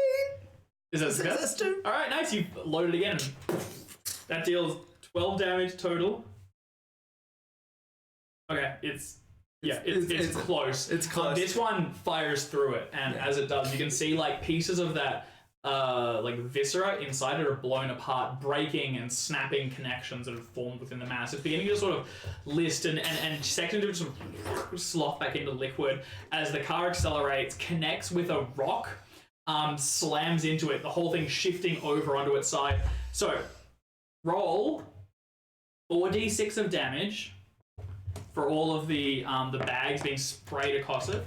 I've only got 3. You might have to roll it's another fine. I've got one here still now. So amazing. It's fun to roll them all at once. Okay, that is 8, 9, 11 damage. You needed 10. Oh, wow. Oh, jeez. Weirdly, it's horribly I am close. so glad I fired that gun. Alright. Oh my god. The car hits it, slides over, and begins to drive through this mass. Salt is sprayed across it, burning it and charring it where it stands. You hear like it popping as different pieces of it bubble and turn back to horrid ash. The car jams forward. Can you give me a dodge check? Yep. As it slides 14 to you. And can you give me a constitution roll, please, as this whole thing racks you, shaking from side to side? Just a con roll for me. Yep. Oh. Yep. You Dodge succeed? check. Yeah, I got success Alright, 1. You are able to move out of the way and you will not take any damage. Good, because I can't afford it. I failed, and I Alright. cannot like that. How much life do you have? Do you have I enough? don't have enough. I could get it down to a 50 and I need a 45. Okay, alright. You are going to take a d4 of damage. Fuck, bro. It's not too bad, but it is a jarring... I'm at 2 health and I rolled a 3. Okay. Samesy! Oh wait, you're on 2. You were on 2. I was. Oh, I thought You're attracted. This is for survivors. This is for survival. Oh dear. Alright. You have taken... You have a major wound. Yes. You are dying. You know how we said before that seatbelts probably don't exist yet? Yeah, I think Through the windshield, it breaks around you. You're cut with lacerated and you slam down into the dirt on the other side. As you pull yourself out, you only barely got away and you're still covered in this thing. You're leaning over, hacking and retching. Behind you, you hear a crack and shift as the manse begins to crumble down. Destroying itself behind you. You sort of stumble forward, wiping the gunk from your eyes, but as you do, you realize that their short time on your eyelids and your eyes has left them scabby and red, and your own eyes only see a smear before you. Long-term vision damage, which will be with you for the rest of your possibly short life. You stumble forward and finally make your way to your collapsed schoolboy friend, weird way to phrase it, high school friend, and landing down, you can make a first aid check. No, it wasn't supposed to end like this. Hadley! We'll make first aid. Hold on. Go Let for me it. see my number before I roll. Under F for first aid. Yeah. Is it likable? Nah, man, it's Alright. not. Can you- I have no Can you make a luck. con check, please? Yeah. Sure, I can make a con check. Oh, can I luck even though I'm dying? Do you have luck? Do you have enough luck to make it? Yeah, I do just. Okay, alright. With enough luck to make it, you in theory need to repeat these for long term, but given it's a one shot, we'll say you are in terrible condition, but you are stable enough for Matthew to like pick you up and move you to the sheriff's car, where you're slung into the other side, and the two of you begin to peel away, heading back for Gamwell. Behind you, the house is completely collapsed. The sheriff died while being consumed, and both of you have long-term injuries. Yourself are left deformed. Your skin has bubbled and crisped where it was under it, and parts have just revealed the raw muscle behind you. Your eyesight is permanently damaged, and you can barely see, and it's only because this is such a vacant road that you're able to make it back safely. Yourself, you took a whip across the back and then severe cuts from the glass across your face and then a bowling action through it. You're not left as visibly damaged, but I reckon you are probably lamed in a leg or something, and one of the arms will never have quite the range of motion as it had previously. You get back to Gamwell and you're able to sort of get into a doctor quickly where they do emergency sort of surgery and medicine on him to save what they can of the two of you. You have dealt with the creature. What are you going to tell people in the days and weeks that follow? What do you do? Do you return home and let this lie? The sheriff is missing and people are probably going to go looking eventually. It might be time to leave town in a hurry. I immediately leave town. You just dip. No, Sorry, yep. you do. They heal you up, and then the next morning when they come to check your hospital bed, you're gone. First bus out of there. And last we'll see of you is sitting in the back of a bus, hood drawn up and everything, or sort of collared popped at least, and hoping no one looks at you too closely as you head back. Are you returning to LA? Yeah, Are you just going to live your life and hope that no one... I'm just straight up dipping. All right. I guess I'm if I am kind of lame in some way, if I'm severely injured, I'm worried. I guess my career is possibly... Not over. For dramatic performances, you'd definitely be possibly strengthened from it. And from plays where you have to have a consistent, repeating and quite physical performance, but from movies, you might be able to take on other roles which can be shot around. You are going to struggle for it, and it will definitely raise questions, and you may drop or may succeed. Make an acting check. Well, my plan is to never talk about this again. And hope no one ever talks to you. Oh fuck! What's a fumble if it's over? Oh yeah. No, that's over okay. 1598 is a fumble. That's fine. I failed. Okay. I think your career is probably ended by this to a significant extent. You will have small roles, but you slowly peter out. You were quite wealthy, and you're able to live out your life in, solitude and modest, but you will never have the success that you had hoped you would. Yeah. In this resurgence of film. How about yourself? I will immediately withdraw from the race for state senator, and horribly scarred and disfigured as I am, I assume my appearance becomes a 5. Probably negative. I am horrible to look at. And I do that. Get one of those face masks that hides your face, and I fall back on my family's riches and seclude myself to the an equally old and creepy mansion as I age into into the that mythos stuff. Possibly, and people tell stories about me and the creepy old man who lives in the Manse, who wears a mask and no one ever and gloves all the time, and covers his the floors skin. are covered with salt. And exactly, and everything's covered in salt, and he's in the creepy old mansion in Hartford, Connecticut, on the creepy side of town, right next to a graveyard for no reason. It's for the best. Yeah. Both of you live out your lives. You will be questioned at one point. The nature of the sheriff's departure and the collapse of the house does lead people to look towards you, but you dismiss them, and your clear disfigurement and damaged selves are able to push them away. You are people of repute, and you urge the police to search elsewhere, investigating the others. You have defeated the monster. Arthur Cornthwaite was not recovered, but you can only presume that his death came in, if not the monster, then definitely the house falling on top of him. You have destroyed the Cracked and Crook'd Manse. That was the scenario. Oh my gosh. Thank you. Thank you Sorry for almost killing us. I tried my best. Yeah, even when you succeed in Cthulhu, your characters end up scarred, Horribly disfigured. forever.